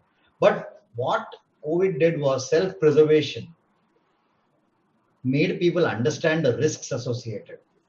Each person is now realizing the risk of doing wrong things or doing things which are not probably going to help them. Also, the other understanding that what actually attributes to other risk factors. If you have comorbidities or if you have old people at home, there's suddenly that realization is there. Does that mean that behavior has changed dramatically? Probably not. I think let's also be careful in saying that it has changed dramatically or something. Will vaccine inclusion, and Sharad's point is valid, once vaccine comes, we might find behavior going back. But it is going to take some realization in 12 to 18 months that vaccine is not panacea for all this. Yeah, it is going to take some realization that washing hands, face mask, better treatment options, that better clinical management is going to be equally important as vaccine availability, because vaccine availability doesn't mean vaccine distribution. Vaccine distribution doesn't mean vaccine deployment. Vaccine deployment doesn't mean that everybody gets the vaccine. Yeah. So I think there are several steps to that also. Even the vaccines that will come, nobody knows what's the cover. Only time will tell us what's the cover around it. So the other things are going to continue. And probably the disease, therefore, not going away so quickly and happening will make people continue to understand the risk issues. The other important issue is that when people have to continuously do the same thing over a period of time, it translates to behavior. And that will happen with a period of time. In the next 2 years, you will find a lot of people more concerned about their health primarily as an issue than what it was today. So maybe if we were 0.5% of population, it might move to about 5% population or 10% population. It will still be a long way away from where it should be. But that movement is good enough because there is an exponential reaction at a certain level. So we must expect that there will be changes in the next 2 years on understanding preventive precaution and trying to ensure that we don't risk ourselves. That behavior will undergo a change. The quantum is unknown, but probably only such kind of situations can lead a country like India, which can go back and forth on all behavior to really make a difference. Right. Thank you, Mr. Sanjeev. If I will just interject, I can't resist it. If I can see the tobacco consumption go down, then I will start believing that people have started worrying about their health. There is no greater correlated cause of cancer, respiratory diseases than tobacco. But yet the stories I have heard of lockdown, people were more concerned about holding their cigarettes and liquor than about figuring out where to get the masks. But Sharad, last 10 years data suggests that organized tobacco industry has declined. That's what I'm saying. But now is the decline going to be sharper? And therefore, because health is going to be primary, it's a good indicator to watch on. Yeah. Right, and great point on that, Mr. Tyagi. I think to your point, is it health in itself which has gotten an awareness and a wake-up call, or is it probably just the COVID and the temporary kind of noise that the COVID has created, which has created that behavioral shift? And I think to Mr. Sanjeev's point about the government playing an important part, whatever awareness COVID has been has created in terms of health among even the lay public, all of that, even the government has a significant amount of role to play in. And if they continue on that in the larger scheme of health, and to your point, Mr. Tyagi, about tobacco, even there are activities that the government is doing in tobacco, but nothing has ever resulted in something as big of an awareness such as this. Maybe there are some learnings for the government to take from the COVID campaign that has been run to see how they can step up the preventive health as a whole, and which even the government probably wasn't paying enough attention. The entire Ayushman Bharat is also kind of focused more towards the tertiary care than against preventive or primary care. So maybe there's a point for the government to learn from this, to drive a mass kind of awareness towards health. Let's hope there might be something that comes out of that. We've got again at the last 10-15 minutes here where I would like to hear from each of you in terms of, we briefly mentioned about some of the transformational element, digitalization, that all of you were looking at, either adopted historically in your respective organization, or you are envisaging that in the new phase of strategize as we go towards a new normal, there would be few initiatives. So let's hear from each of you. What are those transformations? Some might be digital, some might be just a new way of working, a new operating model, upskilling, redeployment of people, whatever that transformations that you're looking at. Just wanted to hear your thoughts on that. We can start off, Mr. Manoj, with you. What do you see, which is transformations across any of the phases of the organizations in the new normal? I think for our organization and for I think many organizations, the transformational journey was started partly in the digitalization much earlier than COVID. I think COVID accelerated that, and that has really helped us to become faster. And I think what we looked at is in agility and adaptability, particularly during COVID time. So I would say three things are critical for us when we look at transformation, and more so now, going through this experience of COVID is, one is around the people strategy, looking at how do we look at people, what sort of skills, capabilities, competencies are required.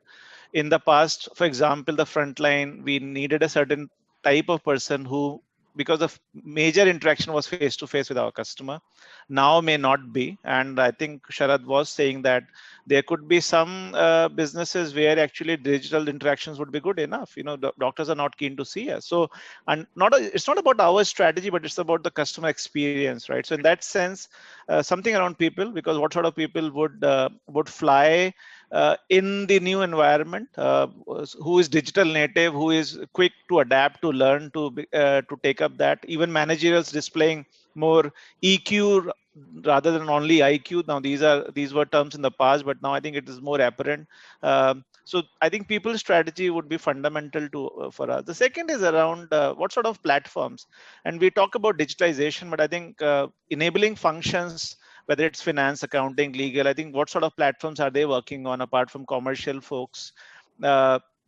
To give the experience both for internal customers, internal discussions, but also for external, that we have our platforms are absolutely cutting edge, meeting the requirements of our customers, so that the melting point of data and science goes together, and the experience which the customer has, the experience what internal people are, is very, very good. I think so there a lot of work is happening for many years, and I think that is going to continue to happen. Newer avenues, as we just said, telehealth is something new avenue I think every pharma company would look at. Yeah, so transformation around platforms.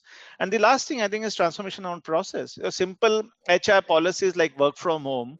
Should we have an office in Delhi or not? I mean, this is our 8th, 9th month. We went into our homes in the month of March 11th, and now it is November 6th. So this is 8 months work from home. Do we really need an office? What sort of a work from home policy should be there? How should we motivate, engage our people? What needs to be done from a process standpoint, which is required? I think so. These are the three things which I say we are looking at critically to transform and to move into in the new normal. So process, people, and platforms. Yeah. Process, people, and platforms. A great point, Mr. Manoj. And I guess you practically touched everything in the organization. As we see that, the minute you kind of implement a transformation strategy, it does impact all three of this together. And that's the key of success as well, that it cannot be in silos. You have to really look at it holistically for any kind of a transformation to be truly successful. Thank you for that, Mr. Manoj. Moving on to Mr. Sanjeev. What are your views on the transformations, Mr. Sanjeev? Just before that, I say something. I remember on this telemedicine thing, 2010 or 2011, there was a small committee by the health, appointed by health secretary, which I and Dr. Rajendra Gupta were the members. And both of us took effort on personal basis to write a note on why e-prescription should be legal. And we remember the shock in the government on what is all this about. How can we even think about these things? This is illegal. This will be only wrong practice. So that was the first time they had even heard of this. So now after 10 years, when I see the telecommunication legal guidelines, it is, deja vu for me. But yeah, so on the transformation, very simply, I think I was in a situation in an organization where what happened with India in telecom, I could do. That we could go from the landline to mobile without passing through the other characteristic changes that we had to go, otherwise would have gone through. So I think the big opportunity that we have today is that the interaction in our industry at the front end was basically the rep and the doctor. And it was a battle of share of voice versus share of mind. While we can move dramatically to share of mind ways of working. And if we have to drive that down and that behavior down, we have to really start looking at what are our stakeholders. And therefore, patient journey can come in far earlier and far more important in the way you construct the stakeholder around the patient. And that stakeholder mapping was, our industry was always weak at. And that allowed us to reformat the entire team to start understanding how does a patient journey happen, and therefore who are the real stakeholders in our therapeutic areas that we deal with, and how digital is helping us to therefore quickly organize everybody around it. So that was probably very transformative in terms of thinking. We are on a good wicket in terms of the journey started.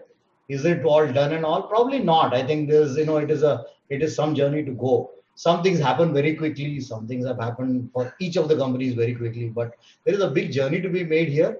This is probably going to add real value to patients ultimately. And the ability to connect with stakeholders has improved dramatically because of network connectivity that we have. That probably is the biggest transformation we are seeing. And probably the benefit we had was we could jumpstart into it rather than go through a bigger journey around it. So that is what we have started. And I think we are seeing some results through The entire, the work we are trying to do in, especially in women's health, the kind of work we are starting to do, we're clearly seeing the benefit of it, the engagement of different sectors of society in the whole operation. So it goes beyond the normal realm of trying to just promote a product to the doctor, and that is the benefit that I'm seeing. Right, right. I think the key point that you mentioned, share of voice versus share of mind. I think that's the probably one of the learning for the industry, Mr. Sanjeev. And to touch on the point you mentioned about the government in 2011 not really able to comprehend what an e-prescription is, and today the way it has been transformed. In fact, we at Omnicuris, we're working with Niti Aayog to upskill doctors and train them on COVID across over 100 different aspirational districts. And the entire government is moving towards using technology in a much, in a completely new way than ever before. And I think that's what we're talking about, that the collective knowledge that we all have gained in terms of transformation might probably be for the good as we move on to the future. Thank you for that, Mr. Sanjeev. Moving on to Mr. Vikrant, what are your views on this, on transformation? Yeah, I think it's a transformation, and transformation of some of the, you can say IT equipments and systems is quite easy. One can actually invest. Transformation in terms of the habit, behavior, skills, and transformation of the mind is what is going to be quite a effortful journey over a period of time, because we have got a certain set of a skill set as of today. We would like to have that skill set to be changed over a period of time, or maybe much more faster, what we are talking about. And I think that is the need of the hour at this point of a time, because as I said, the entire ecosystem, more than 50% of doctors have come on the digital platform. Patients have started going on, getting onto the telemedicine, and 5 crore patients just in a month can go actually. Logistics, e-pharmacies have jumped from 7% in terms of the distribution to the patients to today we are talking about 12%. Earlier it used to move 1% every year. So it's a 5x journey in terms of that particular movement. The entire ecosystem is actually changing. And what we want a transformation is that the channels of interaction actually are changing. It's not just the physical channel of face-to-face, but the email, the calling on the mobile, the webinar, and there the upskilling of the people who are getting in touch with the customers, that's going to change. Systems of engagement. We are talking about events. For last 9 months, there has not been any kind of a face-to-face actually events. The company meetings, the patient interactions, the system of engagements actually are going to change. Systems of records. By the way, actually, you do the logistics record management, you do the call management systems, you do the contract management systems. All that is actually was changing. It's not that most of the companies actually started those change 2 years back, but that is actually also rapidly changing. And then the systems of insights, the fourth plug, the big data analytics. Today, we are actually on this. We have been accustomed to see that what is the call averages, what is the coverage, have you done the CME? And those are the simple data actually which we try to see. Today, the big data is who are the doctors who have come on the webinar? When did they enter? How was they stayed actually during the webinar? When did they leave? What is the retention time? All that big data analytics, you can say operational insights are something which probably as of today, we are building up, but something which we require in our transformation journey. And I think that is going to be much more faster than yesterday, but it's not going to change overnight. I think it requires a change of mindset of the people, change from the leadership point of view, change of me, change of the management team, change of actually the people who are really going to implement.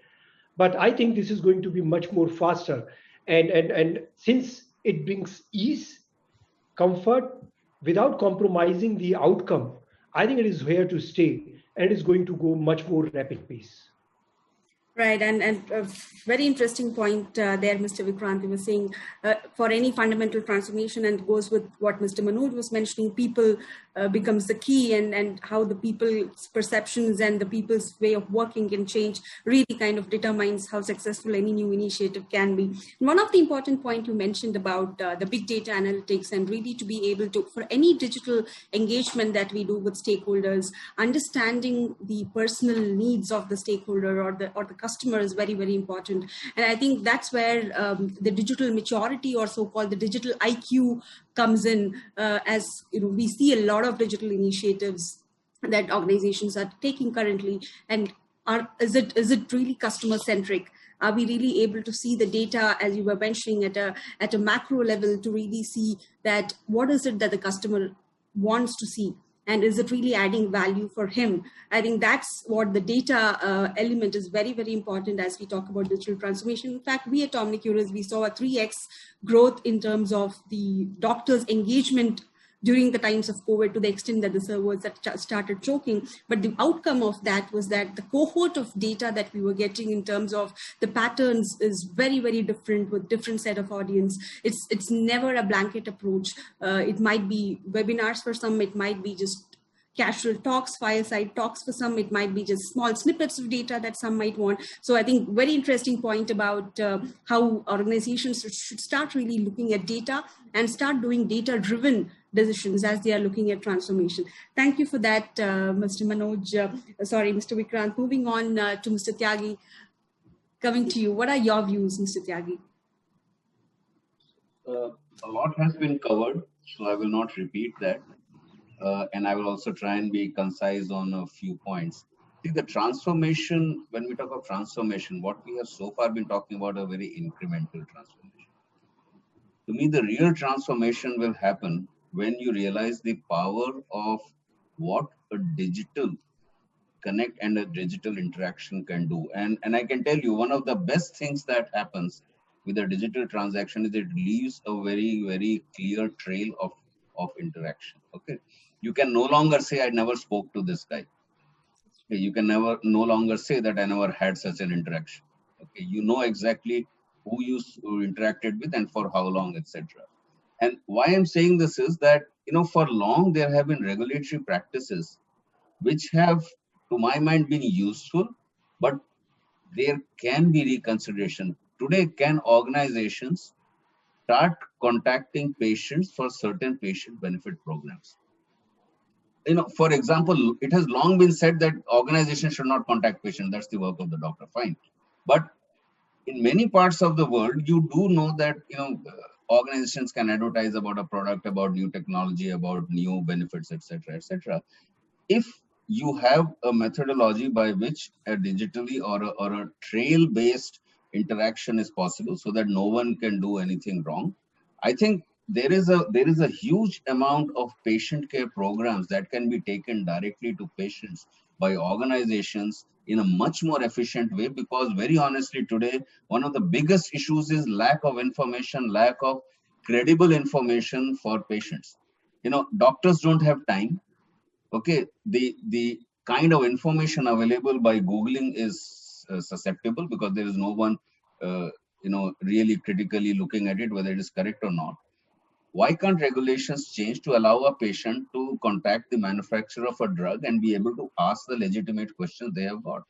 I think we have got mindsets about why these things can't be done. And if you're looking at the transformation you're talking about, and you're linking it with the patient care and patient safety and patient benefits, I think a lot can be done out here. So that's point number one.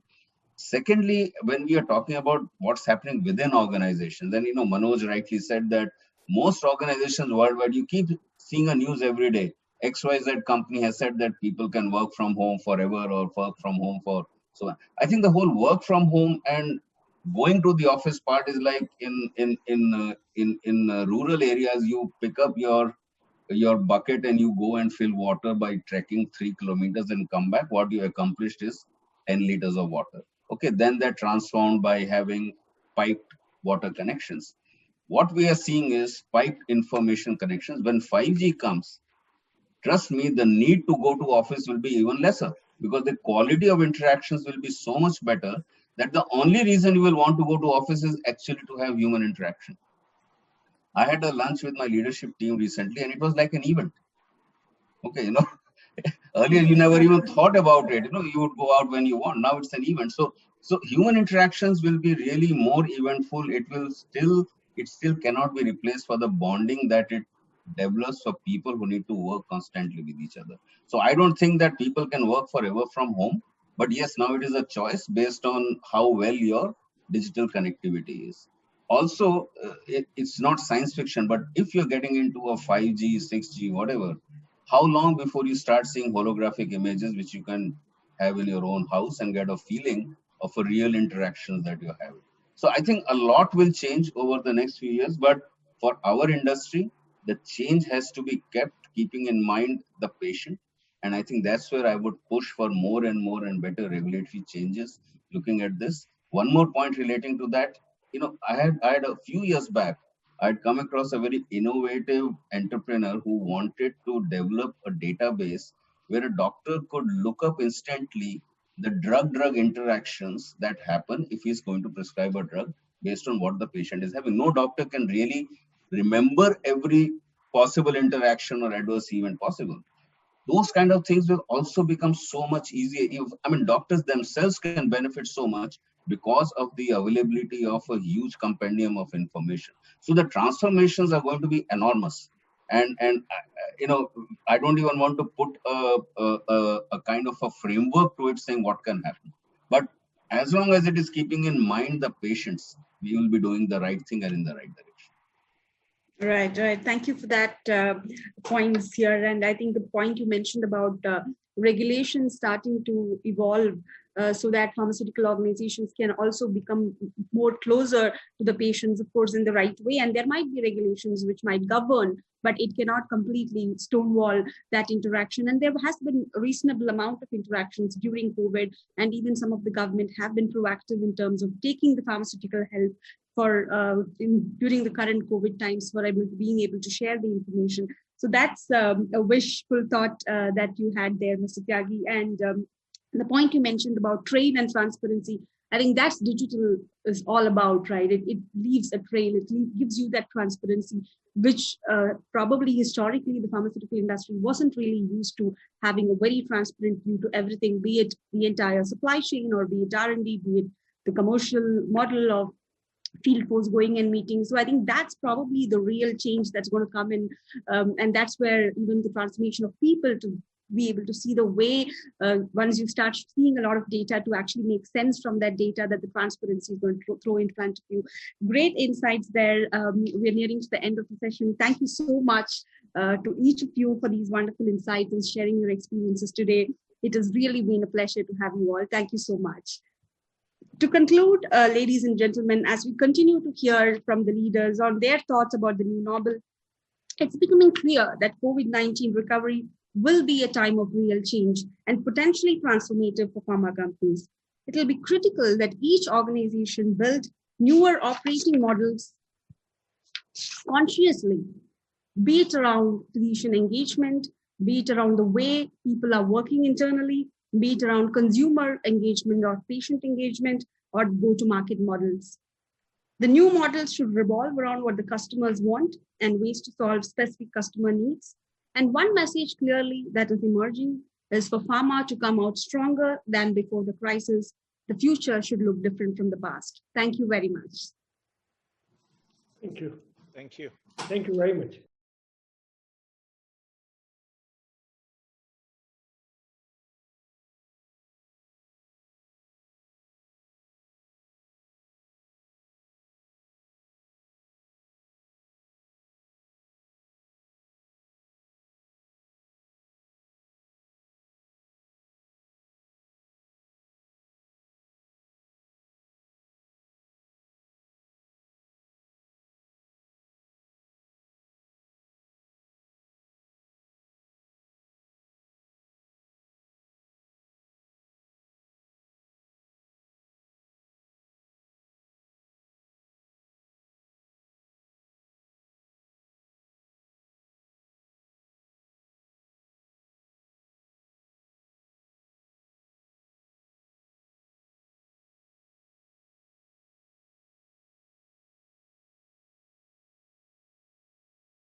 Hi everyone, we are moving on to our next panel here.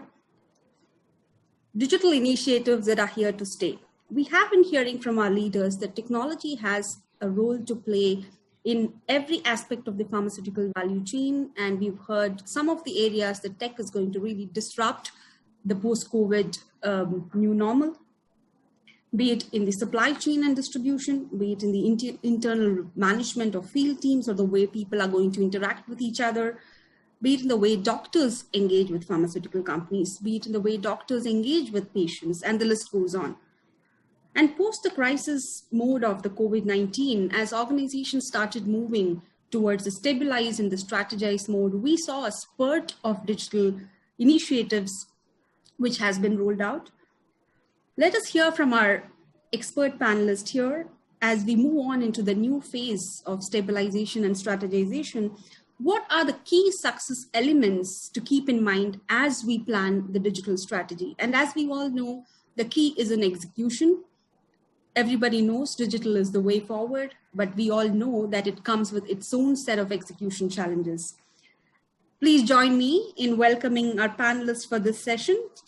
Mr. Ganesh Ramakrishnan, Global CIO, Alchem Laboratories. Mr. Vivek Kanvilkar, Digital Lead of Sun Pharma. Mr. Saumil Modi, Country Head, Oncology, Novartis. Mr. Vikas Gupta, India Head, Cipla. Mr. Manoj Kumar, Senior Vice President, Intas Pharma. Gentlemen, thank you all for joining us today, and a hearty welcome to all of you for being part of this great session today. Thank you. Thank you. Thank you. Dr. Vikas, let us start with you. Digital has not been new to Cipla. Cipla has been doing multiple different initiatives, even in the pre-COVID times. What are your thoughts on the digital transformation and in the post-COVID era, and how is it that you are looking at it? Right. So I think the way I look at it, more than anything, I think digital is a necessity. I'll be frank and honest, pharma industry, we have been a little late in adoption of digital, and perhaps the reason was we were able to do things with our offline medium. Cipla as an organization took some early lead, and I would say that really helped us, during the tough times, because digital adoption as a culture within the organization, we were getting there.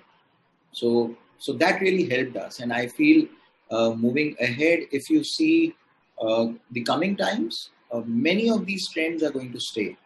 So in digital, at least my learning for the past few months has been that there are certain trends where, I would say customers and people would fall back onto the pre-COVID times, but there are certain trends, which are going to stay for long. And what's more important is that how far, through our digital journeys, we take the customers and our people and make this adoption, make these practices a hygiene. And perhaps that's what is going to govern, the future of our industry. That's the way we will operate. That's what the pharma of tomorrow would look like. So that's my take. But I guess the few learnings are the scale that the possibility of the scale, that comes in with any digital strategy. I think that has an immense power. And if there is some change that we need to bring about in this market, I believe digital has to be an essential element, for adoption of any of those strategies, because what it gives you the scale at a cost, which is a fraction of what you would have done offline. So if there are certain engagement initiatives that we used to think of, in the yesterday's era, today digital gives us the power to reach out to more and more number of customers, and I think that's a big differentiator from the past, and that's an emerging trend, I would say, in times to come. Right. Thank you for that, Dr. Vikas. And then scale as this very interesting point in digital, because so far the way pharma has been thinking is feet on the ground, one-to-one mapping, and having that kind of a paradigm shift to really see that scale can give tremendous operational efficiencies is certainly a new way of thinking, as we hear from you. Let's hear from you, Mr. Ganesh, Global CIO, Alchem. What are your thoughts on the digital transformation, the sustainability, and what are the few elements you believe are critical for success? Hey, thanks, Savita, and thanks, Team ET, for having me on this discussion. I completely agree with Vikas. So to start with, I really believe that digital is here to stay. I believe that it was not that technology was not there in pharma, to Vikas's point, right? I just think there were some areas compared to other industries where we were slightly behind or more challenged, particularly in the front office, I would believe. So I think that has got a huge fillip with what we are seeing in the COVID times. And I think even before COVID hit, pharma or other companies were struggling to keep pace with technology changes, right? There's so much going on, so many new things happening. Before you stabilize one platform, something new has come up. So I think what we have been seeing is an acceleration on many of the things that were already there in the past. The way work would be done, the way people are kind of engaging with technology, the way in which people are looking for convenience from wherever they are rather than being tied down to a particular place. I think these are things that we are seeing increasingly coming in. And I think all organizations, particularly in pharma, we are now depending increasingly on data, analytics, automation, and there's no way in which technology cannot really play a role to enable all of this to come through. If I were to just look at the sustainability part that you were talking, Savita, I think there are a few things that are critical that need to fall in place. And many technocrats, I think, have been, we've been accused of looking and being too partial to the technology rather than looking at the business value that is there. And I think that is something that we have again seen accelerating a lot in the current times. And a lot of the collaborative working that we are seeing now. So I think at the current times, there's a complete blurring of lines between functional and technical. Everyone needs to be looking on both sides, and you need to be focusing on what value are you getting from the digital initiative that you're looking at. And to make sure that you hit the value, I think there are 4 things that need to fall in place for sustaining a digital initiative and for the way in which pharma would take it.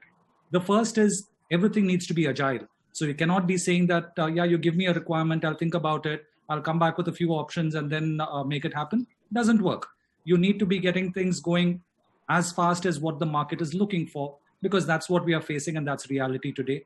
And there's a lot of ambiguity, so you need to be able to handle that. So agile operations to handle ambiguity, I think, is the first one. Aligned with that is the way in which I really think we build the capability of our people. And that's not just for the technical teams. I would think it's as much for the business teams as well, because you need to know how to really work with the technology and make sure you get the most out of it. And aligned with that is the actual adoption of the entire way in which you use digital. So making sure that you have that coming, I think, is imperative. And the last, which I think cuts across all of these, is cybersecurity. I think there is no more greater time than now when people are so concerned about cyber, because there have been times when you've relaxed a few things, given that people had to work remotely and so on. But that cannot be a way in which you continue to work with it. And I believe if we take care of these 4, agility, capability building, acceleration of adoption, and cybersecurity, they will really lead to the value that we are looking for sustaining digital initiatives. So that's my initial thoughts on that, Savita.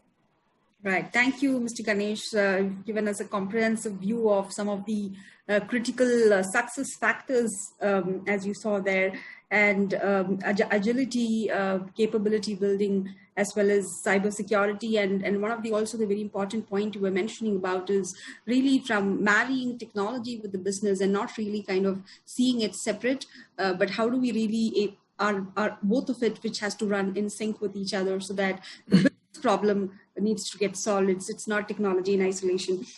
Coming on to you, Mr. Vivek, what are your thoughts on that, please, from a Sun Pharma perspective? Quick reflections. I think these are real, unprecedented, rocking times. When I say rocking, it's actually shaken the ground beneath all of us. And the kind of pressure points that the whole industry has been has made us really introspect and kind of an opportunity as well as challenges that we had to manage, right from the procurement to manufacturing to supply chain and to the end customer, which is the patient base, for all of us to go through. So the way I look at it, honestly speaking, this is something which is from my personal account, having understood how Sun has worked and in principle my peers that I keep interacting. The moment we talk of a word digital, on many counts, it actually gets associated with the tech and IT function. And in many cases, in many companies, it gets driven fundamentally by the IT-led teams. And that could be a potential challenge. The way I look at it is, when we look at digital, I believe it needs to be fundamentally driven by someone who is a business process owner, understands the business context, has an element of tech. But then most important is, we'll have to really look at the organizations from the standpoint of twofold benefits that we drive from digital. The way I look at it is, digital for being an enable tool, which is going to help us basically optimize, bring in process optimization, bring in process efficiency. So operational efficiency enhancement are lots of opportunity areas that companies can work with digital. And something which most often that we from the business side keep talking about is digital marketing, where how do I basically, I'm able to influence and impress upon my customer target audience. So as long as we're able to differentiate these two elements, digital transformation, which is more from process optimization and efficiency led, and the other end, which is the marketing bit of it, we will be able to have clear, identifiable success levers. Like, for example, something which, when it comes from, if I had to pick up from the marketing angle, something which we all have gone through, there's a huge fear factor. There are pluses of digital marketing, but immediately when we start talking about digital marketing, coming from a sales reps, there have been so many talks around and virtual conference and discussions happening. What is going to be the role of a medical rep in the eventual future? People started talking of downsizing and right sizing of people deployment. It actually has created a fear wave amongst the fundamental face-to-face marketing model that we all have been dependent for all these years. Similarly, when we talk of the doctor fraternity, while we talk about teleconsultation has gone up and so many consultations in crores have happened in the recent past, the fundamental remains that what has been the challenge wherein there is still an issue why the doctors haven't adapted to the teleconsultation model or digital. There is a fear factor of basic computer literacy. Even today, you can talk to any teleconsultation offering platform company, and I can bet the number of customers who have installed the teleconsultation applications and the number of doctors who have done so versus the number of doctors who have actually done a teleconsult, it will be in decimals. The reality is, yes, there has been a manifold increase on those who are comfortable, but still the fact remains, there is a technology adaptation and learning curve and hand-holding that we'll have to do with our customers to actually bring in that transformation. So for a large size company like Sun, I think it's a big challenge because you're dealing with mindset. You have a fundamentally strong, successful track history through traditional routes of marketing and promotion. And when you're trying to basically look at digital marketing, how do you basically marry both these things are going to be very, very important. And the way I simply propagate is like, we'll have to look at digital marketing as an integrated element. Don't look at digital as an isolated vertical. As long as people start thinking and identify marketing problems, which potentially can be resolved only by digital. And there are occasions where we'll have to put digital first and then the traditional as a next step. And together, both these verticals move together to give us whatever the desirable outcomes are. So I think fundamental 2-3 things areas that the way I see, will have to be clear about what's the digital transformation goal objectives versus digital marketing. Let's handle the downsides first of the digitization transformation, which is going to be impacting all of us, internal and the external stakeholders. And there's a lot more hand-holding and a fundamental mindset transformation that we'll have to bring in to see an eventual, I would say, a sustainable future when it comes to digital. Right. So, Mr. Vivek, couple of points that you mentioned, interesting ones, is the customer digital ready. We've been so far hearing from a lot of other leaders that they've seen the absolute data suggests that there is a tremendous shift from customers, be it doctors, be it patients, or even internal employees kind of moving on the digital route. The point you raised is with the data that you all have seen, you believe that there might be effort in terms of hand-holding to even get the customer digital ready. The second point you mentioned is about the fear factor on the future of the pharmaceutical field force model. Is that really exist is that fear valid? And is that what the other leaders are seeing? We will see that shortly in a moment. Integrated marketing model, as you rightly mentioned, digital really cannot stand separate, and it can't really be a complementing channel when the physical is going in a different route. So if it is a complementing channel, it might be short-lived.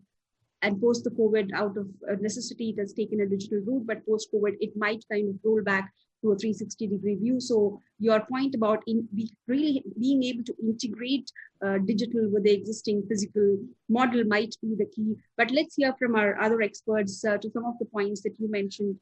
Mr. Manoj, what are your thoughts on that? Is the customer really ready? Yeah, so the definition of digitalization actually happened 30 years before. Yes, we are talking about it. Real definition of digitalization is anything to do with internet. It is as simple as that.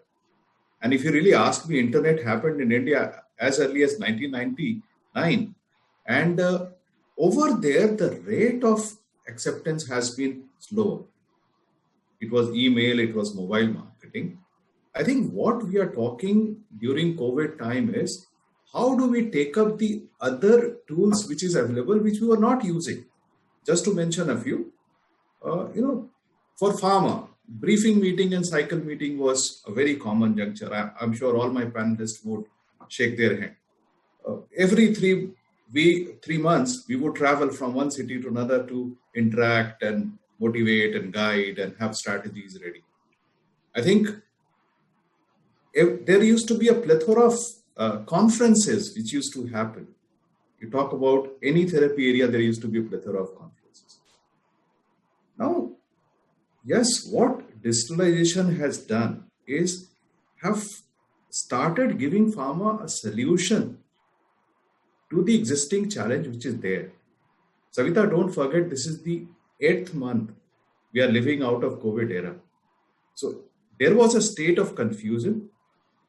Firstly, we were fused. We did not know for almost 10 days what to do, how to move about it. Then there was a state of confusion, utter entropy. And from there was a state of formation. And then I think now almost all of us have adapted certain things which is working in our era. If you ask my perspective, digitalization needs to be looked into from various perspectives. One, how it has changed life during COVID time and post-COVID time from a patient's perspective. How it would change from a pharmaceutical professional's perspective. How digitalization would change from a doctor's perspective. And how digitalization will change from a digital marketing agency like yours. And all these four needs to be integrated together in an ecosystem. 5 years before, a patient would call up his aunt and uncle to find out what challenges he or she is facing. Today it is Google. The result of various publications says that almost 90% of the patient today, even before moving into a doctor's premises, Googles the symptoms first or the likely symptoms first. And then from there, going into finding the right doctor there. If you really ask me, the state of a doctor, 25th of March was a game changing in the life of every doctor today. It has the perceived value of 25th of March, especially in healthcare industry, has not been perceived well. That was a day when telemedicine got approved in India. It is approved in Indian soil for every registered medical practitioner. Now, how the whole thing changes? You talk about a super specialist doctor sitting in somewhere in a remote corner in Bombay and Delhi. It was practically impossible for a patient with very feeble means to travel down to that super specialist doctors to take a consultation. Fair enough, physical consultation, physical examination is important. But no telemedicine guideline says that physical consultation can be done by any person. It could be a pure healthcare professional sitting in a nursing home. It could be a nurse.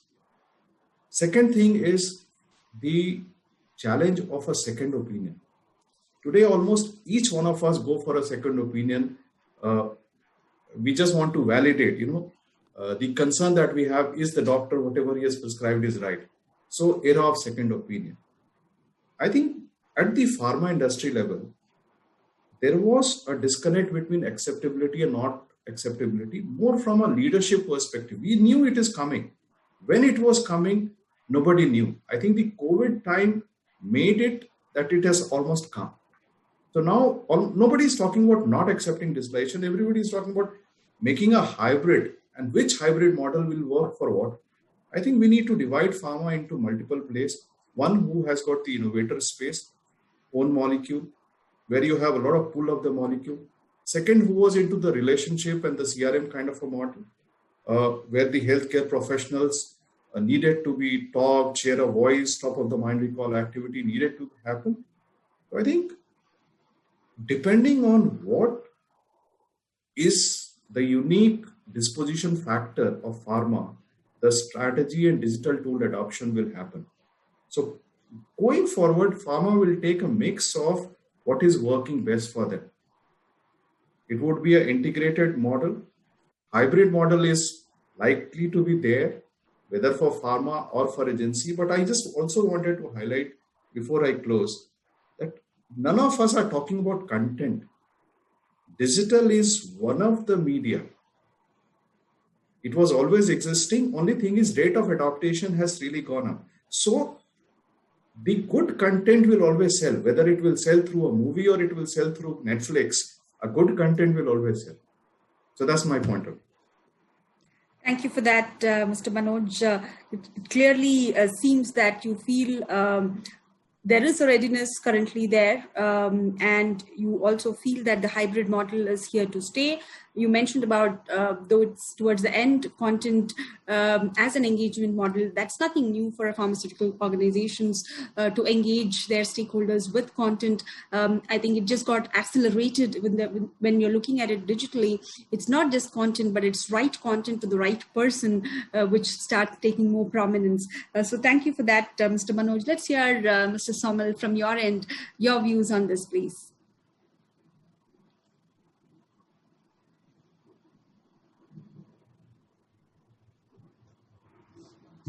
Thanks, Savita. Thank you, ET, for inviting me today. And I think all my panelists have covered quite a few points. So let me take a slightly different perspective here. And if I would have to say, picking up from where Manoj mentioned, if we look at the entire ecosystem, which has the doctor, which has the regulator, which has the patient, sometime in the month of March, early March also, we never imagined that whether it's the physicians or whether it's the patients, they would take up the digital platform so easily, right? We are not there. We may not be 100%, but when we look at chronic diseases like oncology, we've come a long way.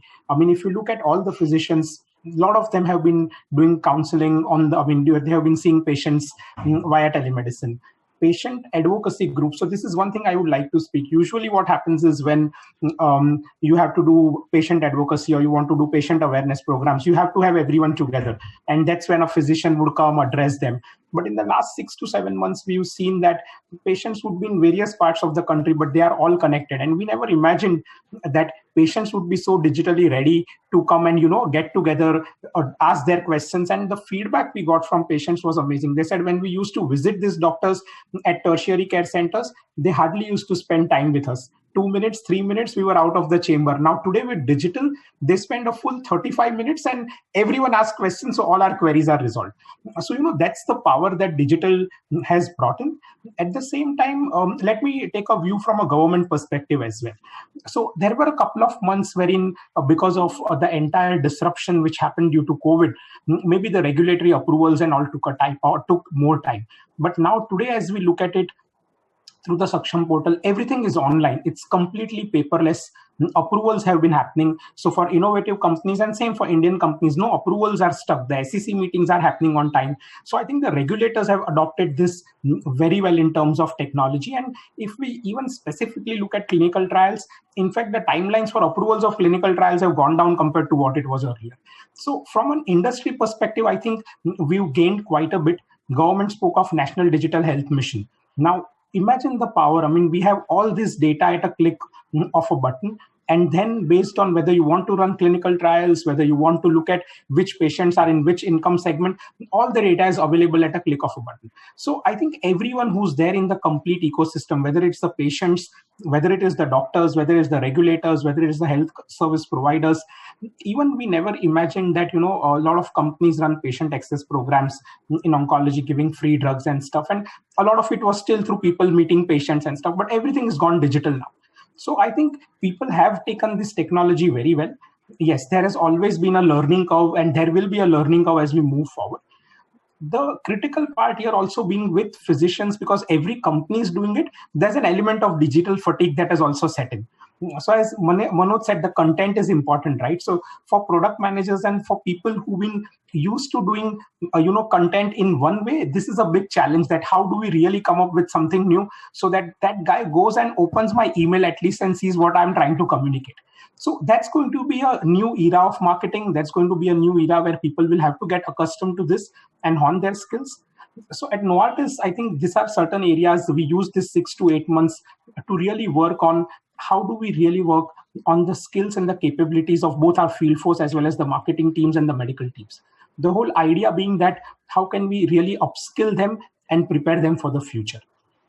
COVID, I think, is here to stay. I mean, it's anyone's guess, right? Whether it's another 6 months, a year, or 2 years, it's going to stay. And what may happen over a period of time, face-to-face calls will take precedence over digital. But digital is not going away, right? People have realized that if you don't have to travel 2 hours in Bangalore or Mumbai to attend a meeting, you can sit in your home and attend that meeting for 30 minutes. So I think that part is always going to stay. From a patient perspective also, it works out very convenient.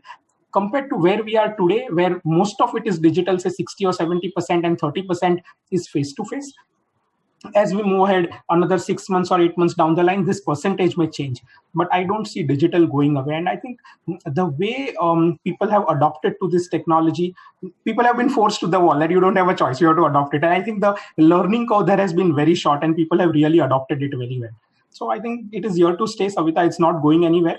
And based on the markets that we operate in, it will only vary. And we've also now moved completely from, the earlier standard segmentation that you would do of doctors, like all my colleagues would agree, Pharma would do a very classical segmentation. Now people are looking at digital segmentation, how digitally savvy that guy is, and what are the tools that we can use to really, forget his academic bent of mind, forget how many papers he's published, how digitally savvy this customer is. So the norms of business are changing, and the more we get accustomed to it at the earliest, the more people realize that we have to adopt this, the better it's going to be for professionals to, move ahead in this journey.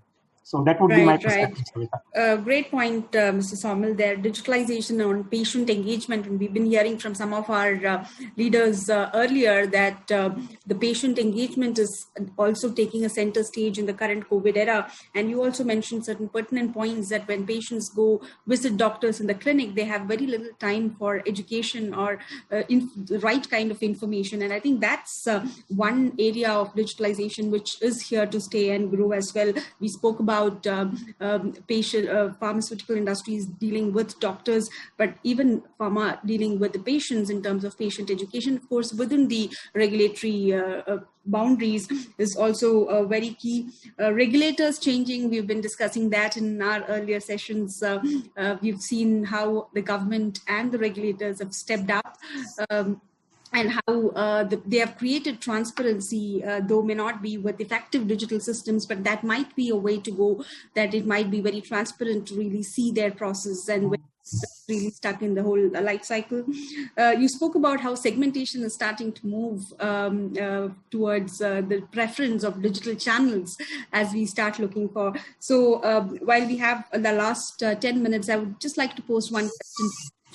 All of you have agreed that the hybrid model is what you see going forward in the new norm. We've been hearing the word hybrid model quite often, but what really is this hybrid model? What is the key elements that define a successful hybrid model to make sure that the field force is really core of the hybrid model? It's not that the field force need to be worried or being displaced. As all of you were mentioning, the face-to-face interaction would never really go away, so they would still continue to remain the core, whereas they would have enough enablers and tools to kind of increase the number of touch points digitally. So let's start, Dr. Vikas, with you. What are your thoughts? What really is this hybrid model, and how can we make this successful? Okay, so Savita, COVID has been a demonetization moment, for the pharma industry, I would say, in terms of the digital adoption, that I'm trying to draw an analogy that, what happened to cash transactions at the time of at the time of demonetization is what is happening to digital strategies at the time of, lockdowns. So that is one analogy. Now, another instance that I can relate to is what happened when computers were introduced, into the government functioning. It's not that people lost jobs. It's the nature of jobs, the nature of work that people did, that changed. So the field force of tomorrow, I don't foresee any downsizing happening, in our industry. I don't think any of us in our, organizations have seen anything of that happening. What is happening is the nature of work, digital adoption in the day-to-day working would become a very essential element for the frontline worker in our industry, and the way companies will work on skill development of people. I think that's going to be a very critical aspect, which will define whether we are successful in taking this digital adoption ahead, or whether we fall back to our normal, or the pre-COVID era. Now, what is that hybrid model? The hybrid model is that earlier, if a person was expected to work in the clinic, or when we do promotion in a particular manner, digital was a good to have. The digital part of the strategy was a good to have phenomenon. The way it has changed, today it's a must have. Earlier, whether you could go, physically, that was a must, right? If you could go digitally as well, people used to say, yeah, there are some elements. But today, I think when you can't do something digitally, it's only then when you will fall back onto the physical process, and that's where the phygital, that's why we call it phygital, models, would be the new era. Having said that, I would say the whole ecosystem, we are talking one from the customer lens, but if you look at, there is a channel, is our channel going to adopt digital? There is an internal process. I'm sure companies are getting there on basis the analytic engines, that people are deploying. There's a lot of data-driven decisions, that are coming in companies functioning internally. So that has a lot of digital. But I think these two aspects of the customers as well as the channel, that's where some startups would disrupt, the ecosystem. It will always be a gradient. If today digital is at 2, maybe tomorrow it will be 20. Right? When it will be 100, only time will be telling. So that's anybody's guess. That's your guess versus my guess. But is it going to go back to 2? For sure, no. So I think what's more important, in that hybrid model is that our companies preparing their field forces, our company, working on the capability development, are people, comfortable enough in working in this new manner. I think that's going to be a big critical area where all of us, as leaders, will have to play a big role. And I'm sure, more than luxury, it would be a necessity. So I'll rate it up there. I think that's my take on this whole hybrid model that thing. Right. Thank you for that, Dr. Vikas. Great point there in terms of really, phygital capability building of the field. And as you said, they're not going to go anywhere. They are still very well going to be part of the whole promotional model. And how do they really kind of get equipped as you start moving towards the digital, and when you really start placing the field as a core of, continue to place the field as a core of the marketing and promotional strategies, it is important, as you were telling that, and when you're saying it's a necessity, not just good to have, that everybody really gets to see and know what is happening, not just physically. Even the field force will need to know that what kind of data and information is getting generated by the other channels which he's equipped with. It's not kind of running in silos, but they are all kind of running in together. And I think that's the point about really improving his capability to be able to really see this comprehensively and not as a silo, so that ultimately the value kind of multiplies because you've gone multi-channel. Great point there, Dr. Vikas. Moving on to hear other views. Mr. Manoj, what are your views on that? My view is, there is going to be a world which is going to be digital, and you have to have a bigger circle which is virtual. And you need to add another circle to this, which is called Center of Excellence. Practically every organization is going to develop a Center of Excellence where, a good talent mix of marketing and digital probably need to provide them the backup support which the front force would need. Even during pandemic time, it is practically difficult to move from one city to another. So there would be some set of customers which our pharma colleagues would be in a position to interact, have a face-to-face consultation. And there would be some set which would become practically difficult. And then there would be those set of doctors who would say no, going forward, or less. So a mix of digital, which is physical plus digital, and a mix of virtual, which is practically no. At this point of time, I would like to avoid, not now, not during COVID time. So mix, and this would be supported by a Center of Excellence, which would provide all the backup. One. And the second thing would revolve around duration, frequency, and content. What I mean by frequency is that at this point of time, a healthcare professional is willing to interact maybe once or twice in a week. This may become just once, or this may just come only when the content is ready, or you have something useful to talk to, or come when you have a new product launch. One. Second is duration.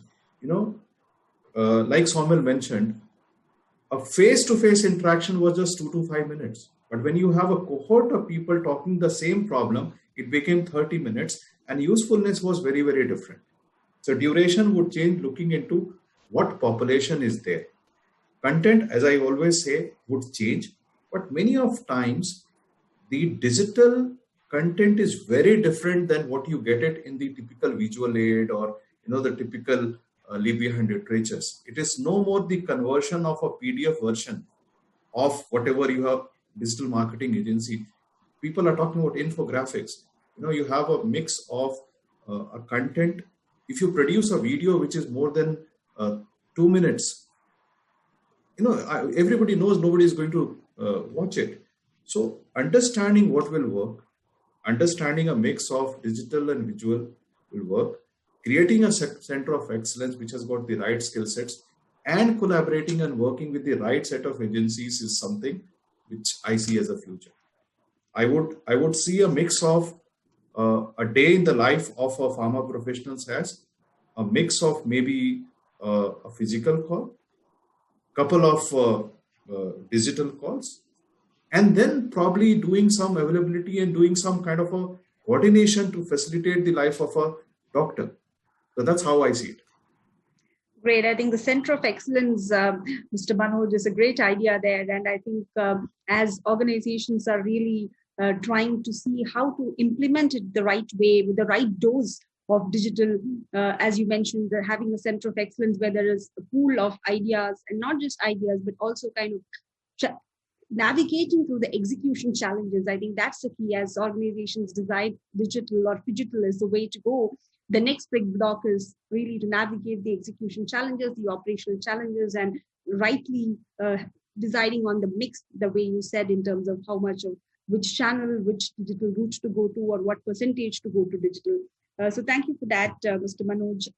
Moving on, Mr. Ganesh, your views on what are the key elements for success in the digital world. So, Savita, I completely agree with what was said thus far. Just a couple of things that I would like to add, right? So one, taking on the analogy part that Dr. Vikas quite nicely laid out, I think I would actually liken this to the way in which an online retailer for high tech has kind of moved, right? People said, once online comes, all your stores are going to go bust. Never happened. The percentage of business that happens through the online medium compared to the stores is minimal. So I completely believe that whatever we are looking at is only going to augment what we already have. And to that extent, whatever came across so far, I would completely agree with it. But what I do believe is it will cause us to take a long, hard relook at what we've been doing and what is adding value to the customer. I think that is something which we are already seeing happening. And we've, for example, if I just take what Alchemy did when we looked at it and said, what do our doctors really want? Doctors came and told us, listen, I'm really not very comfortable with this whole option. And we heard this on telemedicine. They said, I want to know how can I go virtual? So what we did was, rather than doing anything else, we launched a platform for them called Connect to Clinic that actually helps doctors engage with their patients. And that's a platform that we developed for doctors. We worked along with doctors. It's a constantly evolving platform where we are hearing what is it that doctors want and trying to go beyond what the obvious is to say, what is the latent need that is really here? And I think that is what we'll see across the value chain, whether we are talking of how pharma engages with doctors, doctor engages with patients, or the way we engage with the rest of the ecosystem. So I think across industry now, it's become a fairly standard practice where we have, for stockists, you don't need the medical rep to necessarily go there to pick up the order. The stockist can place an order directly on the company. And that has got accelerated a lot more with what we are seeing that COVID really came in with. Similarly, when we are talking of procurement, any other parts of the supply chain or the whole ecosystem as we are looking at it, given that there is a huge amount of variability and that is here to stay, and there is uneven patterns of demand that we are seeing because as different regions are either going into lockdown or the fear of repeat lockdown, cases increasing, people coming out of it, we are seeing the whole paradigm changing. And to align with that, I think what we really are looking for is saying, how do we make sure we align our field force to have an opportunity to have the right tools available to them to help make what is adding value to the client. So that's the way I would really look at it. And in this case, I specifically mentioned client because you have multiple people who the sales team interact with, right? Whether you're talking marketing agencies, whether you're talking doctors, whether you're talking the stockists, whether you're talking of all the way back when you're talking of internal clients, be it your supply chain teams who are looking at the forecast from you. I think on all these parts, we are seeing a growing thing of saying, what is it we're really trying to do? Why is it relevant? And really removing a lot of the non-value add processes that we did have in the industry with digital can help replace. Thank you for that, Mr. Ganesh. Augmenting the current models, equipping them with all necessary tools while keeping the ear strongly focused on what the customer really needs. Thanks for those insights. Mr. Saumil Modi, your views on that, please. Yeah, so as we look at the future and how digital versus face-to-face will also go in the future, I think one of the key elements we also need to keep in mind here is the adoption of digital technology also has been because your medical rep has that credibility and trust with the customer. See, otherwise, this model would have been adopted 10 years back, right? You would, like the call centers came into the country and selling practically everything through a call center. Companies would have said, do away with reps. We'll have call centers. They'll call up doctors and sell medicines. It doesn't work, right? Our whole industry is completely different. So you can't take away the medical rep, who's our most important, asset in the entire value chain. And that trust and credibility only helps adoption of digital technology. Digital by itself is not going to drive the industry per se. We can debate longer enough on this, but whatever content we create, whatever we do around this, that will be accepted only if the person on the ground has a good relationship. It will not happen in the absence of the person on the ground. So I think that's one area which is here to stay. As my earlier colleagues, as they mentioned that, yes, the percentages may change. If earlier it was 100% face-to-face, and I think before March, and let's qualify this also, before March, when we spoke of digital means only detailing with an iPad or detailing with an Android device. It did not mean anything else in the pharma industry. And everyone would say, oh, we've gone digital. What does that mean? All our reps have iPads and they detail through iPads. Nothing more than that. Everything was face-to-face, right? So as we move forward, we've seen a whole change. There's a lot of disruption that's happened, but we can't take away the role of the medical rep, who's the most important person in this value chain. And his or her presence is really going to determine how these technologies will be accepted in the future, because the implementation is going to happen from there and nowhere else. That's one bit. And one more point I wanted to say also was from a doctor's perspective. And why would you see that, a lot of doctors are not very comfortable seeing patients virtually? Because when they have to look at reports or when they have to prescribe tests, sometimes the patient sitting on the other side doesn't understand what the doctor is asking him to do. Okay, and they are not even able to show. And we've heard from so many doctors that we're just not able to see the right reports. And I'm scared today that if I see a patient like this, if they take something else compared to what I prescribed, and if the patient dies, what will happen? So, that element of scare. So unless that comfort also comes in and people are more savvy in terms of how to actually show reports, how to get into a little more comfort zone in terms of, okay, this is prescribed, this is how we will go about it, those challenges will continue to stay. But all in all, I think it's going to be a combination of face-to-face. And if face-to-face increases, digital will stay. That percentage might go down over a period of time. But it's going to stay as far as our industry is concerned, at least. Right. So I guess we have alignment of views over there. For closing remark, Mr. Vivek, what are your thoughts? Quick one. I know we are running out of time. I mean, I just want to go back to your point, which we said, what is that success factors from broader industry perspective from the hybrid model. The way I look at this whole transformation, the best part of digital is there is a lot of trackability. It leads a lot of data and it's very transparent, actionable data. And no one can deny that footprint which the digital interaction of anyone leaves in the system. So from the organization standpoint, we will have to have an upscaling and a learning curve to make the best use of that data. Now, let me express this from 2 points of view. One, if I were to put at the fulcrum my sales reps, there's a huge opportunity for the organization to start building one customer view. I mean, for example, today in a physical means of interaction, every, let's take an example of a cardiotherapy. I'm sure all of the panel members and their respective companies, we have multiple divisions reaching out to the same set of customers, and each divisions will want to operate in a silo. I mean, there's a healthy internal competition, but the fact remains, as an organization, there's a lot of knowledge bank which resides with my sales rep, and we're not able to leverage that. Now, what happens with the digital footprint is we are able to, as an organization, see through transparently what my customers are doing.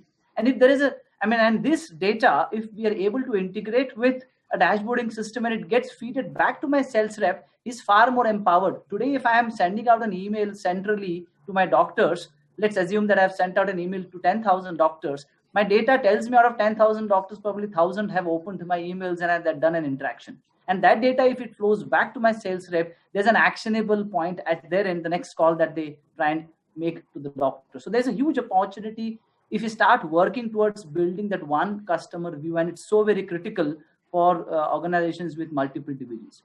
At the same time, if I look at from the customer's angle, especially digital, there's a lot of digital fatigue. And I completely agree with what Mr. Saumil said. Why is that digital fatigue? Because every division started thinking that what they're doing is novel. There's no more novelty in conducting them. Thousands of webinars have been, all the A to B class doctors, even today when we interact, every weekend they have 10, 15 invites for attending a webinar. Now, let's be fair and at many occasions, we would have also accidentally discovered within our own same organization, they'll end up having two invites. Now, at least that can be prevented. If we have an access and transparent access to that data, let's think and put ourselves into the shoes of the end customer and visualize, as a customer, what is the best experience that we can give? Let's take another engagement intervention with every pharma company is doing to start launching knowledge sharing platforms or launching online CME training orientation programs. What's the point in 5 divisions reaching out to the same doctor and everyone trying to create a separate knowledge portal for the doctor? He's the same consultant physician. My chest guy starts launching a Chest Connect platform. My cardio guys come and build a different platform. End of the day, it's the same company. So as a customer experience, no one thinks necessarily from the customer's angle is it right on our part to touch base with him on 5 different angles? In that bargain, we end up spending more money, creating a very bad experience for the customer. He has to remember 5 user ID and passwords to log on to those 5 different portals. Let's make his life easier. So I believe for that hybrid model to work, we can leverage this data, the integration, that one customer view concept, and make the best impact both for our reps as well as for our customers. Thank you so much, Mr. Vivek. I think excellent point there in terms of the success for the hybrid model. And digital doesn't mean more platforms or more apps for the end customer. It really means how we are able to see that one customer view or see an existing set of data which already might be existing within the ecosystem of organizations, but it might not be in the format which can be synthesized and analyzed, and I think which even more to be fed into the core of the field force. And that's what we've been calling it as a phygital hybrid model, as we are looking at the integrated model going forward. So thank you so much for those insights. Gentlemen, it has been an exciting session with all of you today. Thank you so much for joining in. Thank you. Thanks a lot. Bye-bye.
We are here with yet another interesting session, Way Forward for India's Pharmaceutical Industry in the New Normal.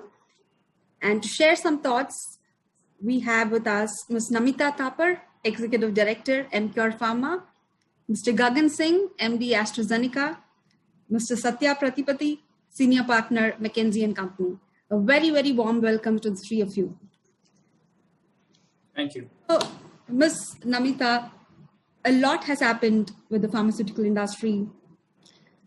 Can you share with us briefly what has been your journey with MCure across phases of COVID-19? And we've been calling it as the mobilize, stabilize, and strategize. So what has been your journey across?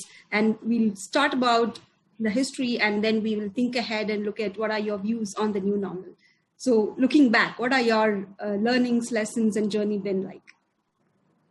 So looking back, I think the biggest lesson has been that when you empower people, magic happens, because we've really seen incredible COVID heroes emerge over the last 7 months. Pharmaceutical had to work from day one to ensure that there was no shortage of essential drugs. And our HR team particularly did an exceptional job in just rallying the entire workforce, making sure protocols were put in place when there were none, ensuring that we were running at 80% capacity starting April. And that was a Herculean task. So hats off to the HR folks. IT folks ensured that work from home was not just a concept, but an effective reality.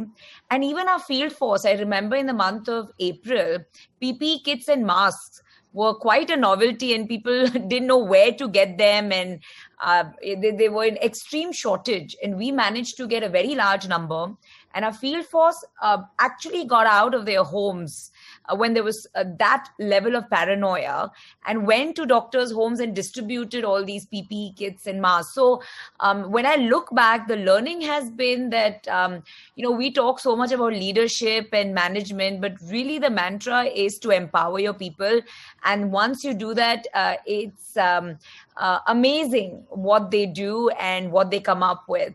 And of course, in terms of, we'll be talking more about it in the coming few minutes, it's changed the way traditional pharma will have to behave in the future, because pharma typically has been very slow to adapt to digitization and a lot of newer things that possibly FMCG or banks have taken the lead in. And I see a lot of that changing in pharmaceuticals going forward. Right, and then very interesting leadership view on that, Ms. Namita, about empowerment leading to people actually driving their efficiencies and resulting in amazing results that you have seen. So quite a pertinent point over there, and very different view that we've not been hearing so far from the others. But empowerment is the key, and I guess it was also a necessity for a lot of us to, at this stage, to give that empowerment to the people, of everybody being remotely working. And I guess that's what you were mentioning about. Let's hear from you, Mr. Gagan. What have been your journey like and the lessons that you've seen? Thank you, first of all, for inviting for this panel. It's always great to listen to Namita and Satya, brilliant speakers. Look, our response to COVID-19 has been very consistent with our values, which is about following the science, putting patient first, and doing the right things. So typically, the first month included the number one priority was ensuring the supply of our medicines. As you know, the entire supply chain got disrupted. So that became really important. Health and well-being of our employees, which Namita touched upon, was another key priority. And eventually it was all about mobilizing our research efforts to discover solutions in really pushing back and fighting against COVID-19. So that's something which has continued to occupy us for the last 3 to 4 months. But increasingly, I completely support the view Namita shared that there seems to be a shift. I would say there's a tectonic shift which is happening within the pharma space. And it's not just driven because of COVID. It's got, in my view, impetus because of COVID. One of the important things globally we've seen is a shift towards, the pipeline moving towards specialty care. We've also seen increasingly tech-led disruptions happening in healthcare, and as well as increasing participation of millennial workforce. All this is, really pointing to the trend, which is going to be vastly different from what it has been in the past. So if you put all of this together, you're looking at a far more connected organizations. You're looking at a far more digitally savvy organizations fostering entrepreneurial spirit. That's what we've embraced in AstraZeneca, and an entrepreneurial culture to, which kind of brings in disruption and innovation. Upskilling of our own employees has become really, really important. We've embarked on curated the whole degreed learning concept where they can learn at their own pace, at their own time. And lastly, I'll probably say is what we need to foster in the country is also academic participation to really be able to shape the workforce which comes in is ready for these disruptions and adds value day one. So all in all, that's been the journey, and that's been the strategic mindset that we thinking in AstraZeneca. Right, and to hear from you, Mr. Gagan, about a connected organization, and it's actually in a world where it is remote. You mentioning about connected organization, and I'm assuming that you would have probably seen that people are actually connecting more effectively than before. Is that what you meant by connected organization? Yeah, so when I mean connected organization, I mean more than that alone. I mean, on two, as I would say, a 360-degree connect. So you're not just looking at listening to the connection which you have linearly with your HCPs or with your headquarters, but you're also looking at networking within the organization. You're also looking at the social conversations which patients are having among themselves. Remember, as we work, as we sleep, the patients out there, the customers out there are having conversations about us and forming opinions about our drug therapy. So it's extremely important to listen to some of that. It's also important to listen to our vendors, to our distributors, to really look at what does the future emerge with, because future is, in my view, is going to be a 360-degree impact. So you need to be right at the center of it as a nucleus, understanding, absorbing the information, and then potentially trying to craft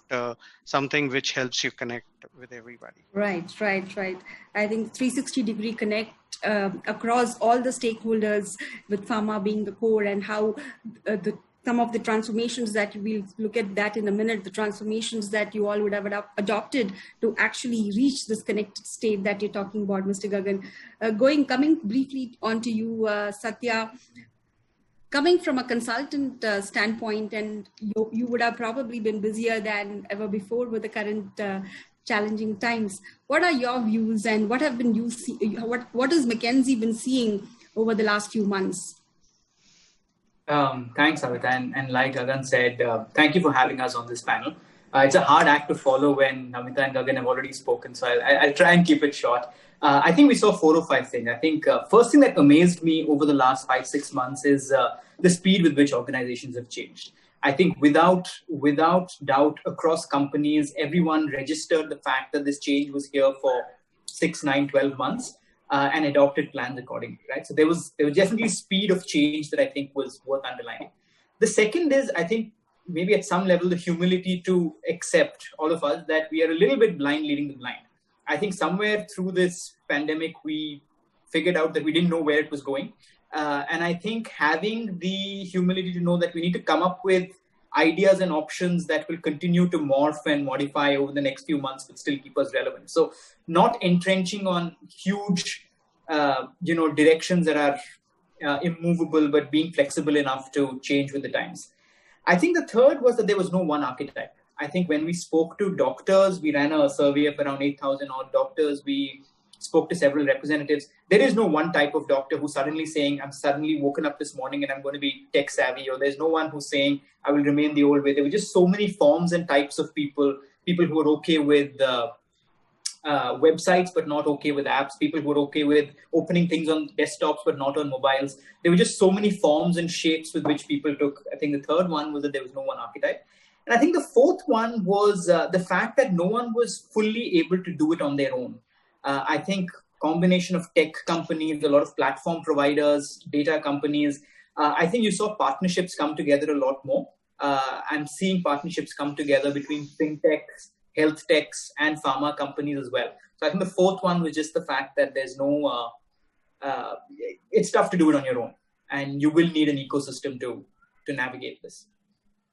Right, and pertinent points, Satya, that you're mentioning: speed, humility, and I would like to also call it as agility, to say that you are, given that it's so uncertain and ever changing, it's important to be agile and kind of go with the flow and evolve with what is needed.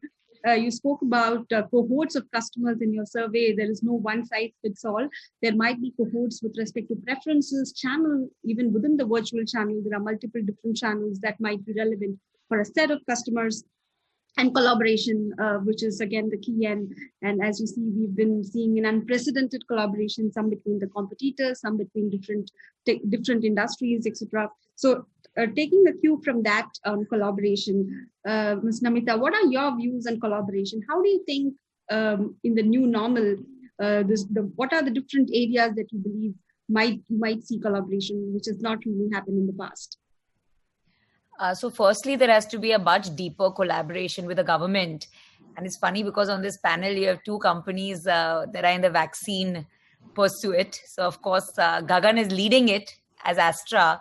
And we have our own mRNA vaccine, which has got funding from the Department of Biotechnology. We're starting clinical trials this month. There's going to be a lot deeper collaboration with the government, not just on the vaccine front, but we work closely with them to make sure the workers could come for manufacturing during pandemic. The whole API, which is a very burning issue for pharma as we stand today in terms of getting self-sufficient. And then very recently, NDHM. Satya spoke about an ecosystem and collaborating across players, whether it's fintech, insurance, hospitals, e-pharmacies, home diagnostics, all of that. And we're keenly watching this space because with NDHM, you're going to have this opportunity to have a health ID and a portal to really bring a lot of players together and see this kind of collaboration between external stakeholders. And then, of course, our most important external stakeholder are the doctors. And again, like both Gagan and Satya said, there's no generalist approach anymore. You have to customize things based on every individual doctor's preference. You will see a leaner field force with fewer layers. Like Gagan said, companies will have to invest tremendously in upskilling because this digital world is new for a lot of these reps. And so these are some of the stakeholders. Of course, employees are internal stakeholders, but for them to really work well with the external stakeholders, a lot of upskilling will also be needed. And these are the kind of priorities or investments that pharma companies will have to make disproportionately in the coming months. Right. And collaboration with government, as you said, Ms. Namita, I think the government really has also stepped up its collaboration efforts in the current COVID times. And we've heard that from many of the leaders in terms of how they've come together to work and with the industry to step up the efforts to make that consolidated effort so that we're all moving in the same direction. Mr. Gagan, what are your thoughts on that? What kind of collaboration are you envisaging? Yeah, I mean, all of what Namita said, I would endorse. But additionally, what I like to draw your attention towards is I also believe, during the last 6 to 8 months, what we've seen is a demographic shift in adoption of digital, even at a patient level. So traditionally, when you saw patients who would connect with smartphones was typically in the age bracket of 40 to 50 with chronic disease, that has shifted now to 50 and even 60 years old or comfortable with telemedicine. So I think that's the widening of the net which has happened. The other piece I believe is, one is as a pharmaceutical industry, can we adapt to digital or can we use digital to become an enabler in delivering? And I'll borrow the point which Satya made that, that's about developing an ecosystem. That's about looking at a patient having, when he's interacting with his HCP, he's having whole host of suite of his needs being fulfilled, whether it's nutrition, diet, financing, etc., etc. So that I envisage some of that to come up pretty rapidly as we see this happen. And more, the positive trend I see is patient centricity. Increasing because of digital, because your conversations are deeper on digital. Physicians are more attentive towards their patients and it's more holistic, which also means that patients will start owning their disease journey, and starting to know their numbers. A lot of times I've always asked the question, your PAN numbers, your phone numbers. Do you know your health numbers? Do you know your lipid number or do you know your diabetes number? So it's equally important. And I believe that's something which is also set to go up as this whole ecosystem comes up.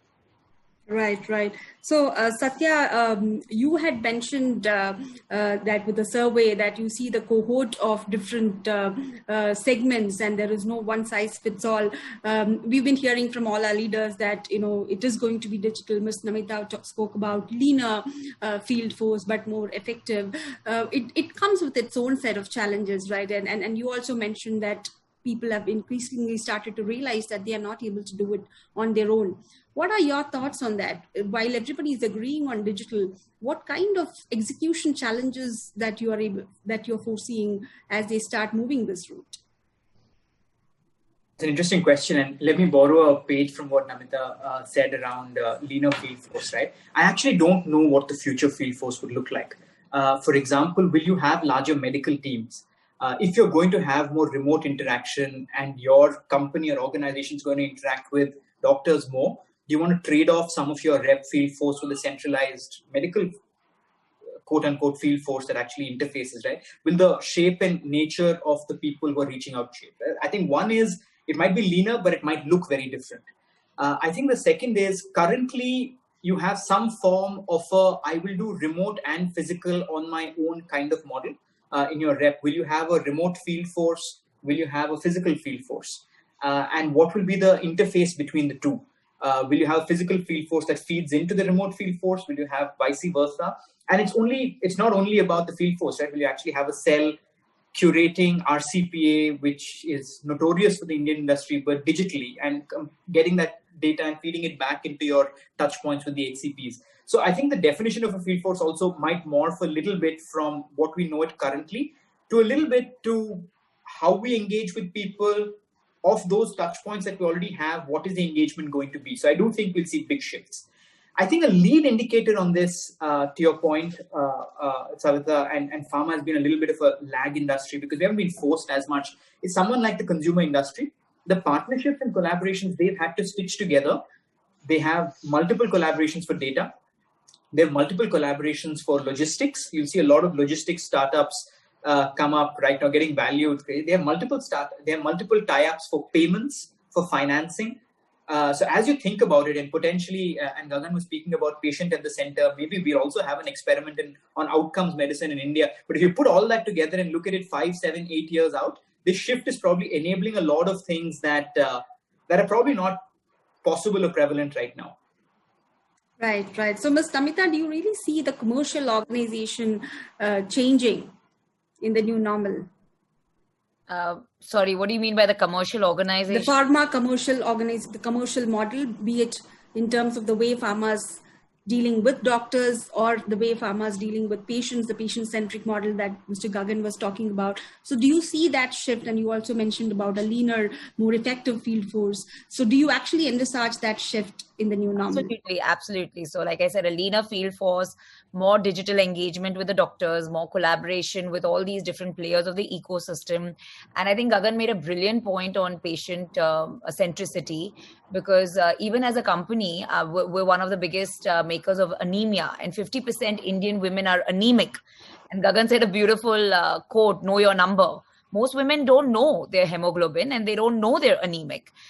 So companies like ours, it's long overdue. I mean, MCure, for its part, has started making a lot of digital content in the form of videos for therapy shaping, patient awareness, because everybody knows that in a country like India, the incidence to diagnosis, the diagnosis to treatment drop-off is tremendous.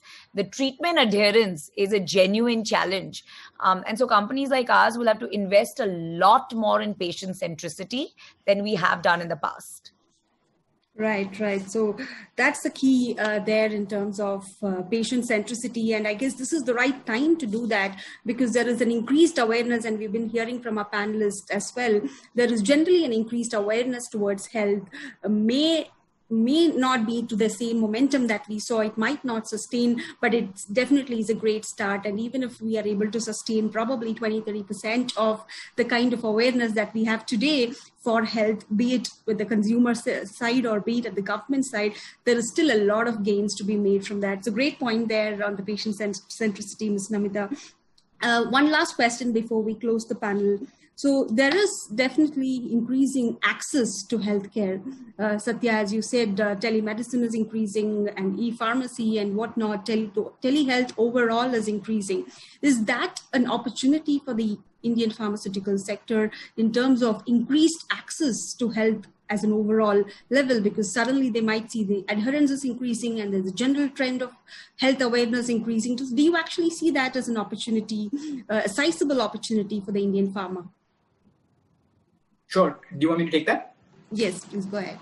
Sure. So I think access breaks into the buckets you're talking about, right, Savita? I think first is there's probably a whole category of people who are not getting care currently. So there is, with technology, with deeper reach, there will be that form of access. Second is there is going to be access in the form of availability of better medicines, potentially cheaper cost to people who are currently within the network of access already, right? So access of a pricing and payer and those forms of access. I think third is adherence, like you said. I think there's huge drop-off in India. Compliance rates in India are significantly lower than Western peers. So there is a role that technology will play, including sending you a nudge the day that you're supposed to take your top-up, or working with you through the week on why it's important to stay on therapy even if you feel better.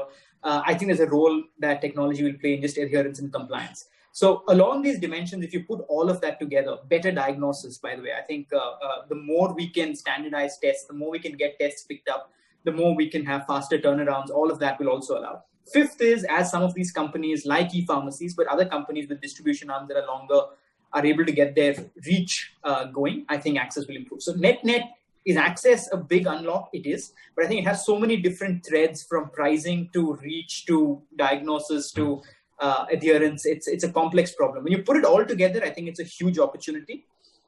I think that opportunity is going to split three ways. I think there's going to be an opportunity for health techs, which are just health tech players or technology players playing in the healthcare space to make these offerings available deeper. Teleconsultation platforms, for example, delivery platforms, e-pharmacies, there's an opportunity there. I think there's an opportunity for pharma companies where they will be able to promote and detail their products to doctors who they're not able to reach currently, because just having a physical person go that deep becomes difficult, right? So there's going to be a segment of opportunity for them.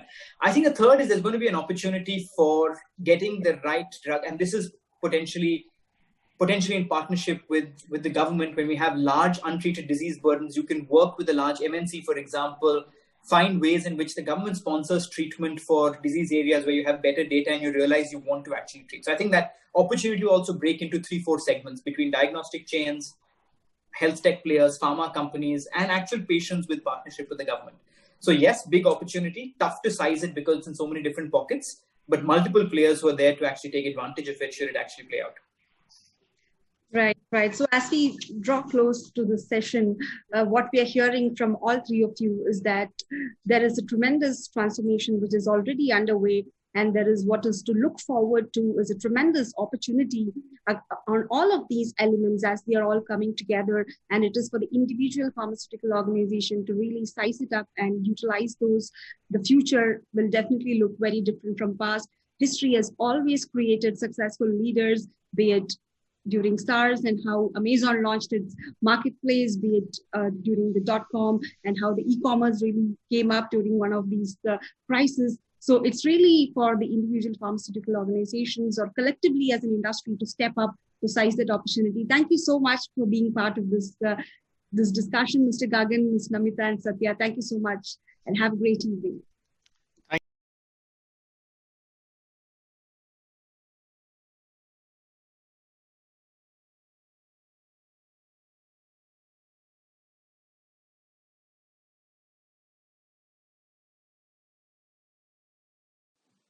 Welcome, Mr. Rajaram and Mr. Sridhar. Thank you so much for your valuable time and being part of this discussion with us today.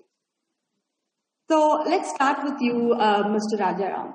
So before we go into the specific questions that we have with each of the value chain in the pharmaceutical industry, when you think of pre-COVID and post-COVID, what are the few things that's probably coming in your mind with respect to what you've seen and what you might be about to see? I think, thank you for this opportunity. If I were to look at it, what immediately was the challenge and was around 3 areas. One is safety of employees. The second has been around supply of medicines.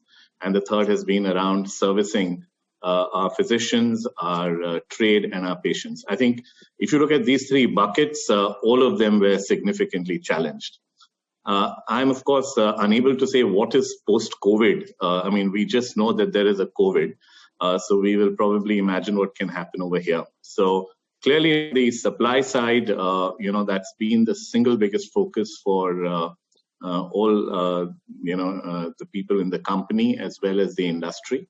And I think the industry has done a marvelous job in this period of making sure that there was no significant disruption to supplies of medicines for patients. Yeah, and we've had a lot of support from the government. We've had a lot of support from local authorities, and I think the employees, by the way, when many people were working out of home, all our factories across all companies, employees have been at work every single day, braving the challenges of the pandemic. So I think that's been a big challenge, right? So how do you continue to have supply, keep your factories running, and at the same time make sure there's employee safety, which is kept paramount. So that's, I think, the first piece of it. The second, of course, has been our relationship and our engagement with physicians, making sure that our field force and our teams are able to engage with them since they have to work from home. So that's been a big transformation. And of course, ensuring that patient requests are met whenever there is a need which is made available over there. So that's the third piece, I think, which has been a challenge for us. So I see three big areas around supply changing, around the area of servicing our key stakeholders, and at the same time making sure that without having clarity on what is meant by post-COVID, the large employee base of our industry is kept safe, because many of them are still going to be working in factories and engaging with the ecosystem. Right. Thank you for those insights, Mr. Rajaram. Let's pose the same question to you, Mr. Sridhar. What comes in your mind if you're looking at the pre-COVID and the post-COVID? And it might be the challenges like Mr. Rajaram has mentioned, no doubt what the industry has done with respect to supply, phenomenal job over there. And of course, there would be certain way in which we address those challenges, because we've all risen up to such a storm which we have all been faced head on. And oftentimes some of the innovative solutions have come up. So let's hear from you if you have seen those challenges and if you see any kind of solutions that you've implemented in those times. So thank you for inviting me over here today. I also have a similar three themes, which I think is absolutely important, which for me is the learning for me probably in the pre-COVID, and also whenever the COVID disappears will be there. First and foremost is resilience. I think I was impressed by every individual at all walks of life, the resilience, what has been shown to manage the environment, whether it's a government staff, whether it's the HCP, doctors, it is general public at all levels, governments, everybody. I think we've shown a very strong resilience to really fight the pandemic, continue to fighting as of now, and still continue to manage our life as we settle down there. For me, that is a great learning. That means no human being can be really be bored down beyond a particular point of time. The person will bounce back and overcome the situation. So for me, that was a great learning for me. The second thing has been, I think it's unfortunate, but that's what happened. I think the whole awareness about healthcare has significantly increased. I think it is this disease and the healthcare disease which has caused such a pandemic. And I think the outcome of this is that a lot of people understand what is healthcare, a lot of infrastructure requirements, changes, preventive health, need to maintain hygiene and safety standards. So across all levels, there is also a very good understanding and knowledge of healthcare and hygiene. For me, that's number two. Third is, for me, it's innovation. I think pleasantly surprised at innovation at every level. Whether we call it as work from home for everybody over the last 6-8 months, I didn't hear a single instance where work from home is not possible. Probably about, if somebody had said it sometime down the line, all of us work from home, we would have laughed it out. But I think the way we all have come together collectively, every single individual, all levels, to really work from home has been amazing. Some of the technology intervention has come through to make people to take care of patients. It's amazing. The way companies, especially pharma companies and healthcare companies, have gone out of the way to take care of patients is amazing. The digital interventions across all walks of life really has made life far more comfortable, and they have brought consumers closer to the manufacturers. So for me, resilience, awareness of healthcare, and innovation, I would say the three broad learnings for me, which will probably continue to stay in the future also. Right. I think great insights there. On one of the point which you mentioned about awareness about health and hygiene in general, right? I mean, that's a very important point that you mentioned, Mr. Sundar, that the country or probably the world today is moving from illness to wellness, right? So that concept of preventive health kicking in, and generally the consumers feeling that they are owners of their health and they need to manage their health. How is that going to impact the pharmaceutical industry? And what do you think, as pharmaceutical industry, you all have to look for as you are looking in the new era where the whole scenario might move towards wellness from rather looking at it from an illness perspective? I think I support Mr. Prime Minister Modi's vision of healthy India. I think till about before COVID, healthy India was more of a word. We all spoke about it and made some changes. I think the whole COVID environment has brought the healthy India to the next level. Whether usage of masks, sanitizers, hand hygiene, these kind of things will remain in some time for a long period of time. It will not go away. And what that is going to relate to is going to relate to a lot of illnesses which are getting created by the hygiene conditions will move away. And as a result, I do believe that the whole concept of health being only for sick people will move from a sick people to also preventive health situation, whether it's in the area of vaccination, whether it's going to preventive health, whether it's going to protection, you name it, it's going to range in all the ways. And therefore, we as pharmaceutical companies have a huge role to play in working and making sure that we play a very huge role in the healthy India agenda of Government of India in every walks of life, whether it is going to be, you saw a large offtake of multivitamins over the last few months. Hopefully, some of the multivitamins in consumption will lead to preventive health. We saw significant increase in vaccination coming up, the adult vaccination. Adult vaccination is a very, very nascent stage in the country today.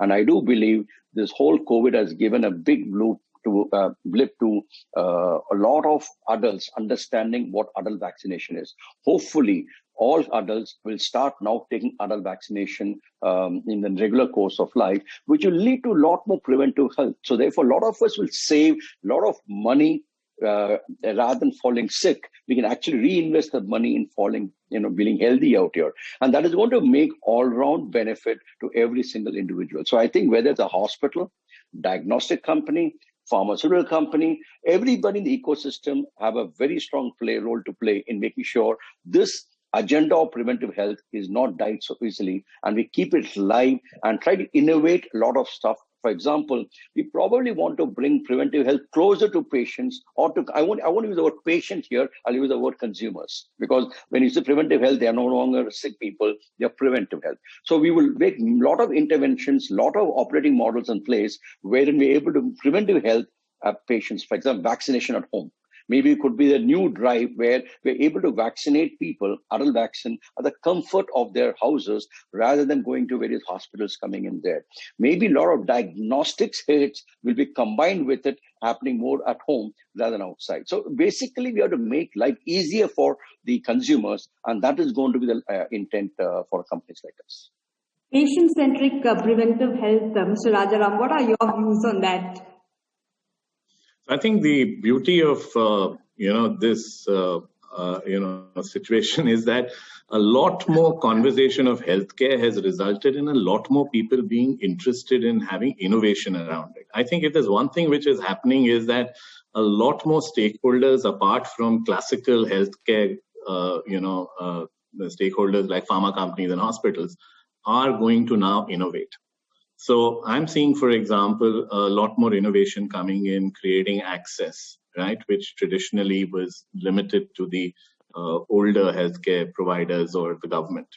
We will see a lot more of that coming in. In the area of prevention, for example, people will come up with far, far more innovative solutions in terms of awareness building.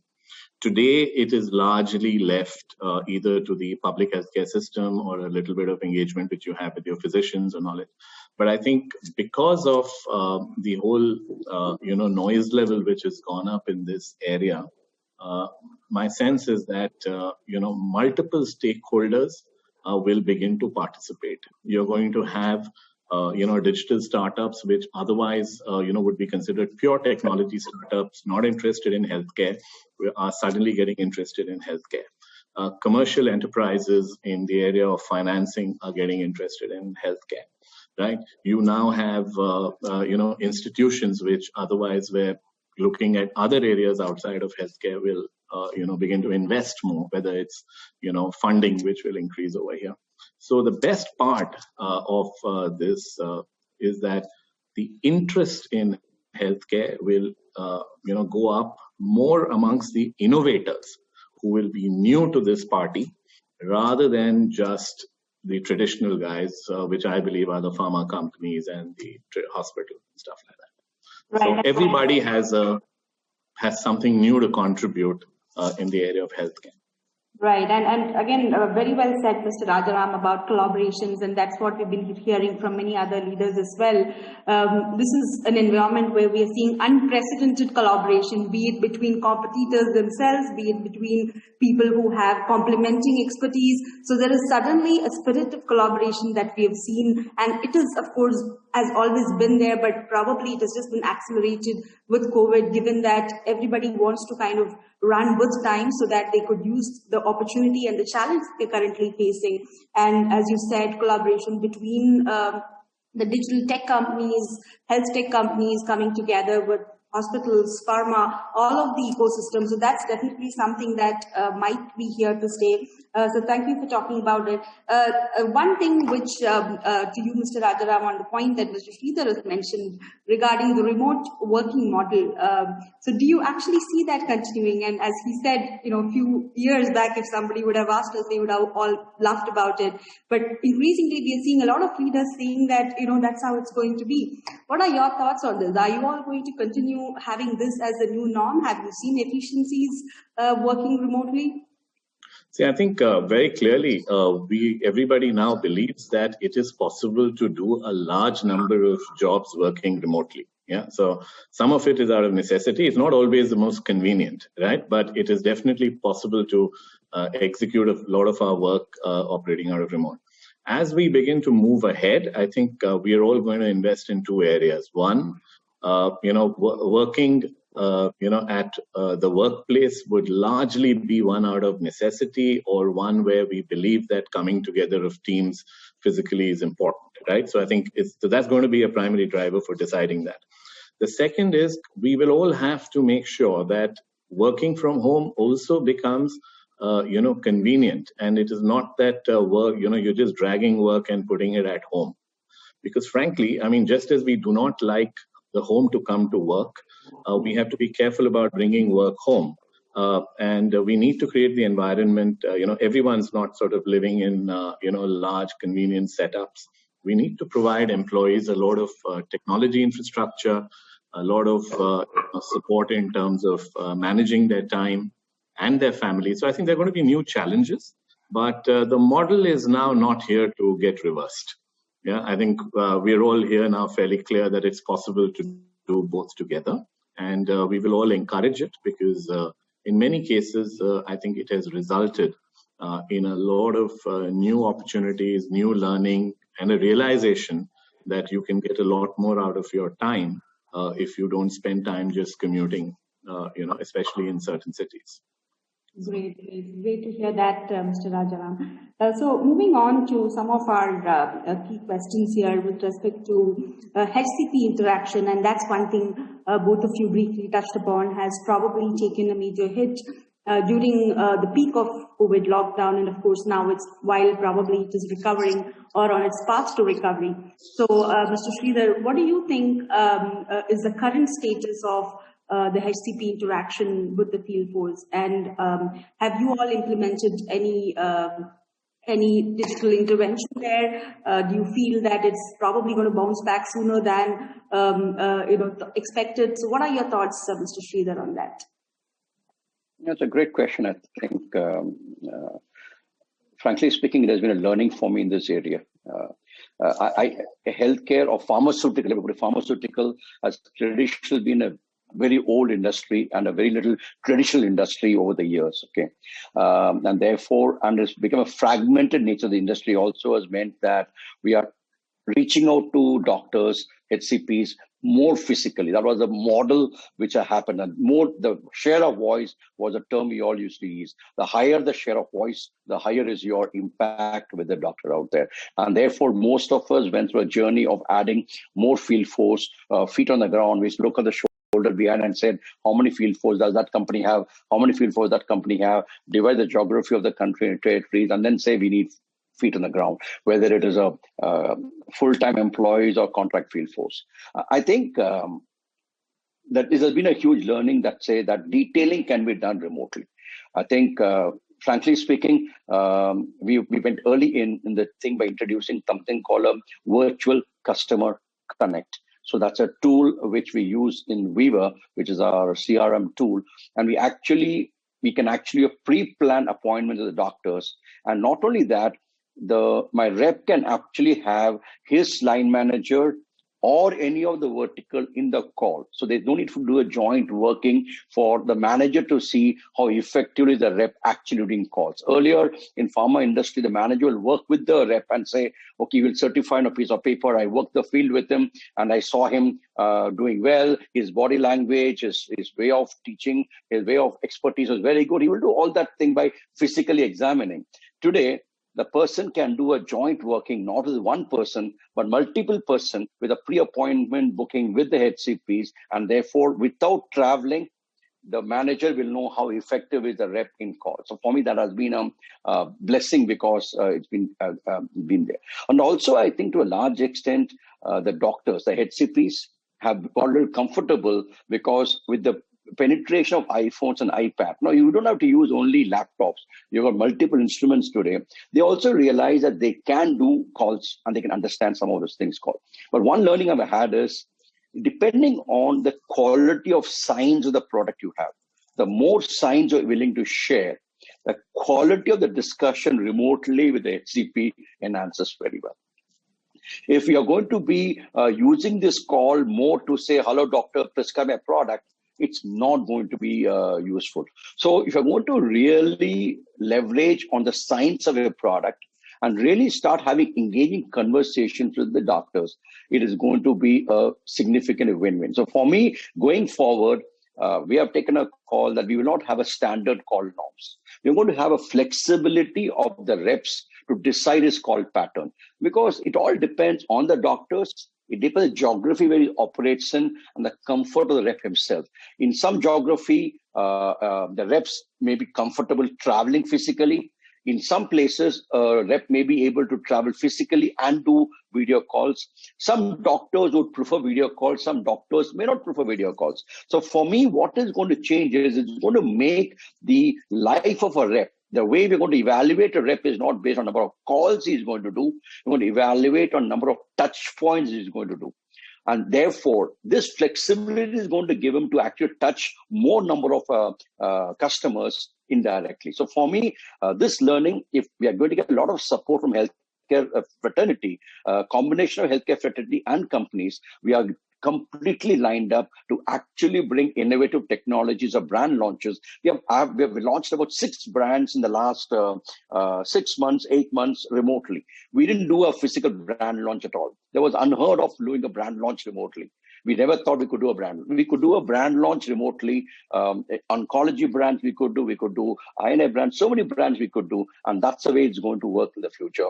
But it all depends on how the healthcare professionals also take it up and how companies take it up and how the reps also take it up. The model is available and it can be scaled up. But I do believe there'll be some amount of physical interaction all the time going forward. You can't completely do away with it because you always get to feel the customer.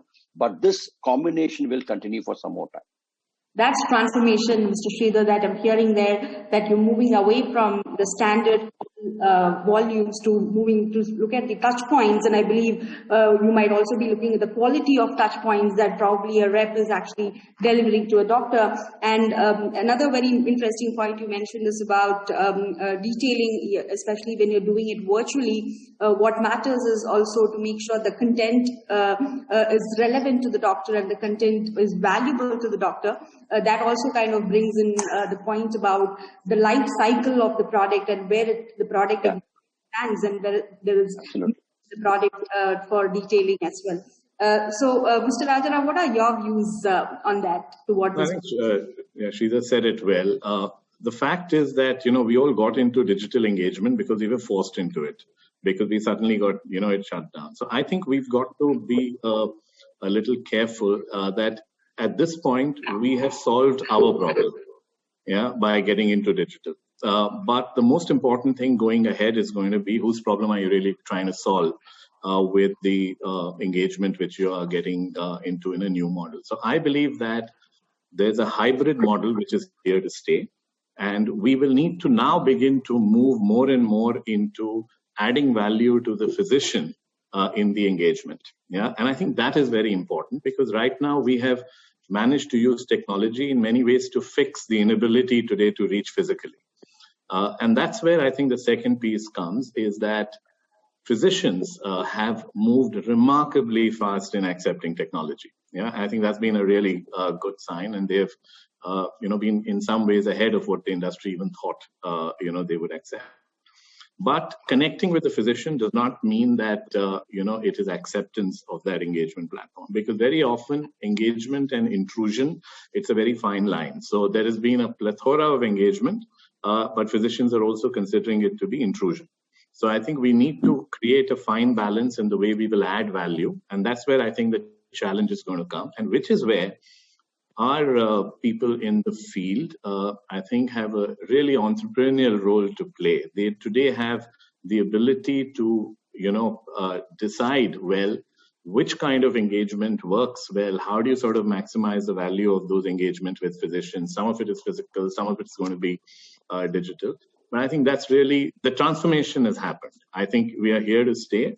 The biggest challenge, of course, has been how do you implement a digital transformation digitally? Because, we are all sitting at home trying to implement this digital transformation for the first time. Normally, any big transformation in a go-to-market model would have been done physically. You would have had meetings, you would have had trainings. We're trying to do all of that physically, digitally right now. And I think that's been the other, challenge as we look at it. But this is a bus which is left.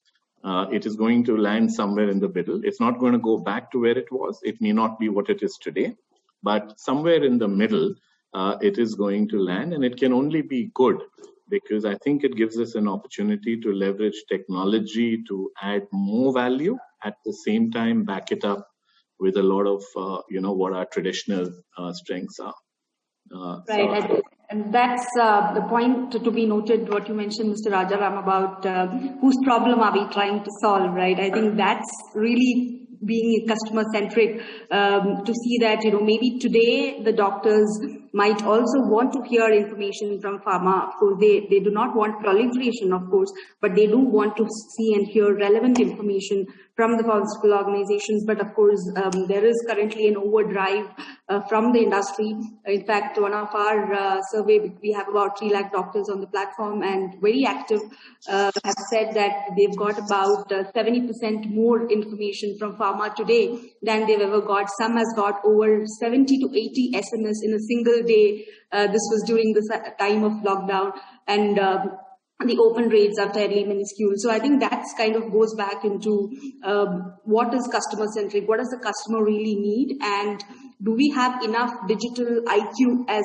a system in place to say that this particular HCP is actually interested in this particular content or this kind of engagement that he might be looking forward. I think that's also probably something that, as we mature in this digital journey, it might lead to where it should be. But as you rightly said, Mr. Rajaram, we have started, the bus is en route. We are yet to see as to which destination it will reach, but it's going in the right direction. Just a quick note on that, Mr. Rajaram. You also mentioned that it's going to be a physical plus digital kind of a combination.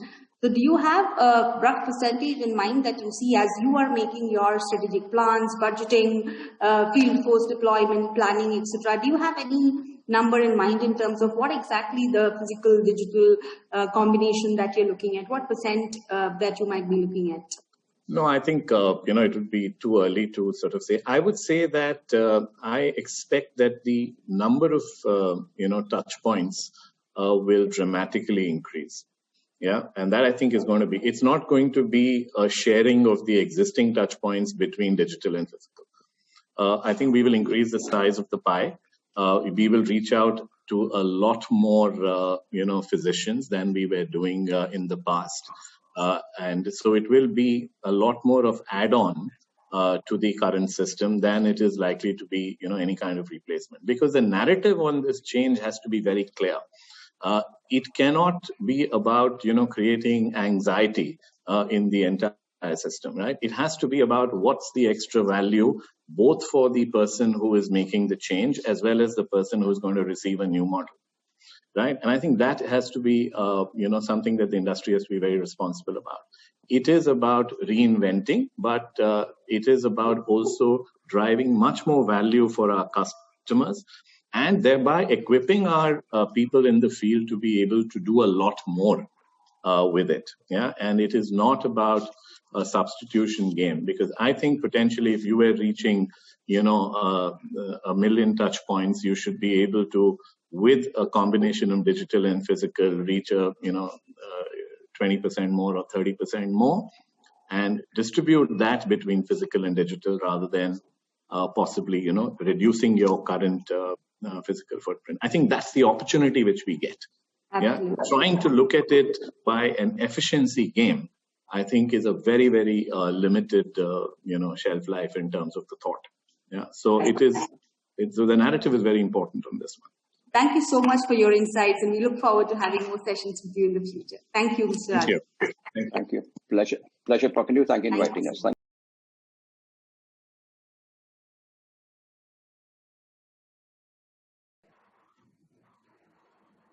That was the end of our event today. Thank you all for being with us today. 17 plus industry leaders, interesting insights, great discussions, and exciting ideas to carry with us this evening. As we saw, there are great challenges and great opportunities that exist for the pharmaceutical industry in the new normal. Digital transformation with others will take a center stage in the new normal. With the right kind of execution, pharma industry can shift these adversities to opportunity and create history. Thank you for joining us. Have a great evening. Bye.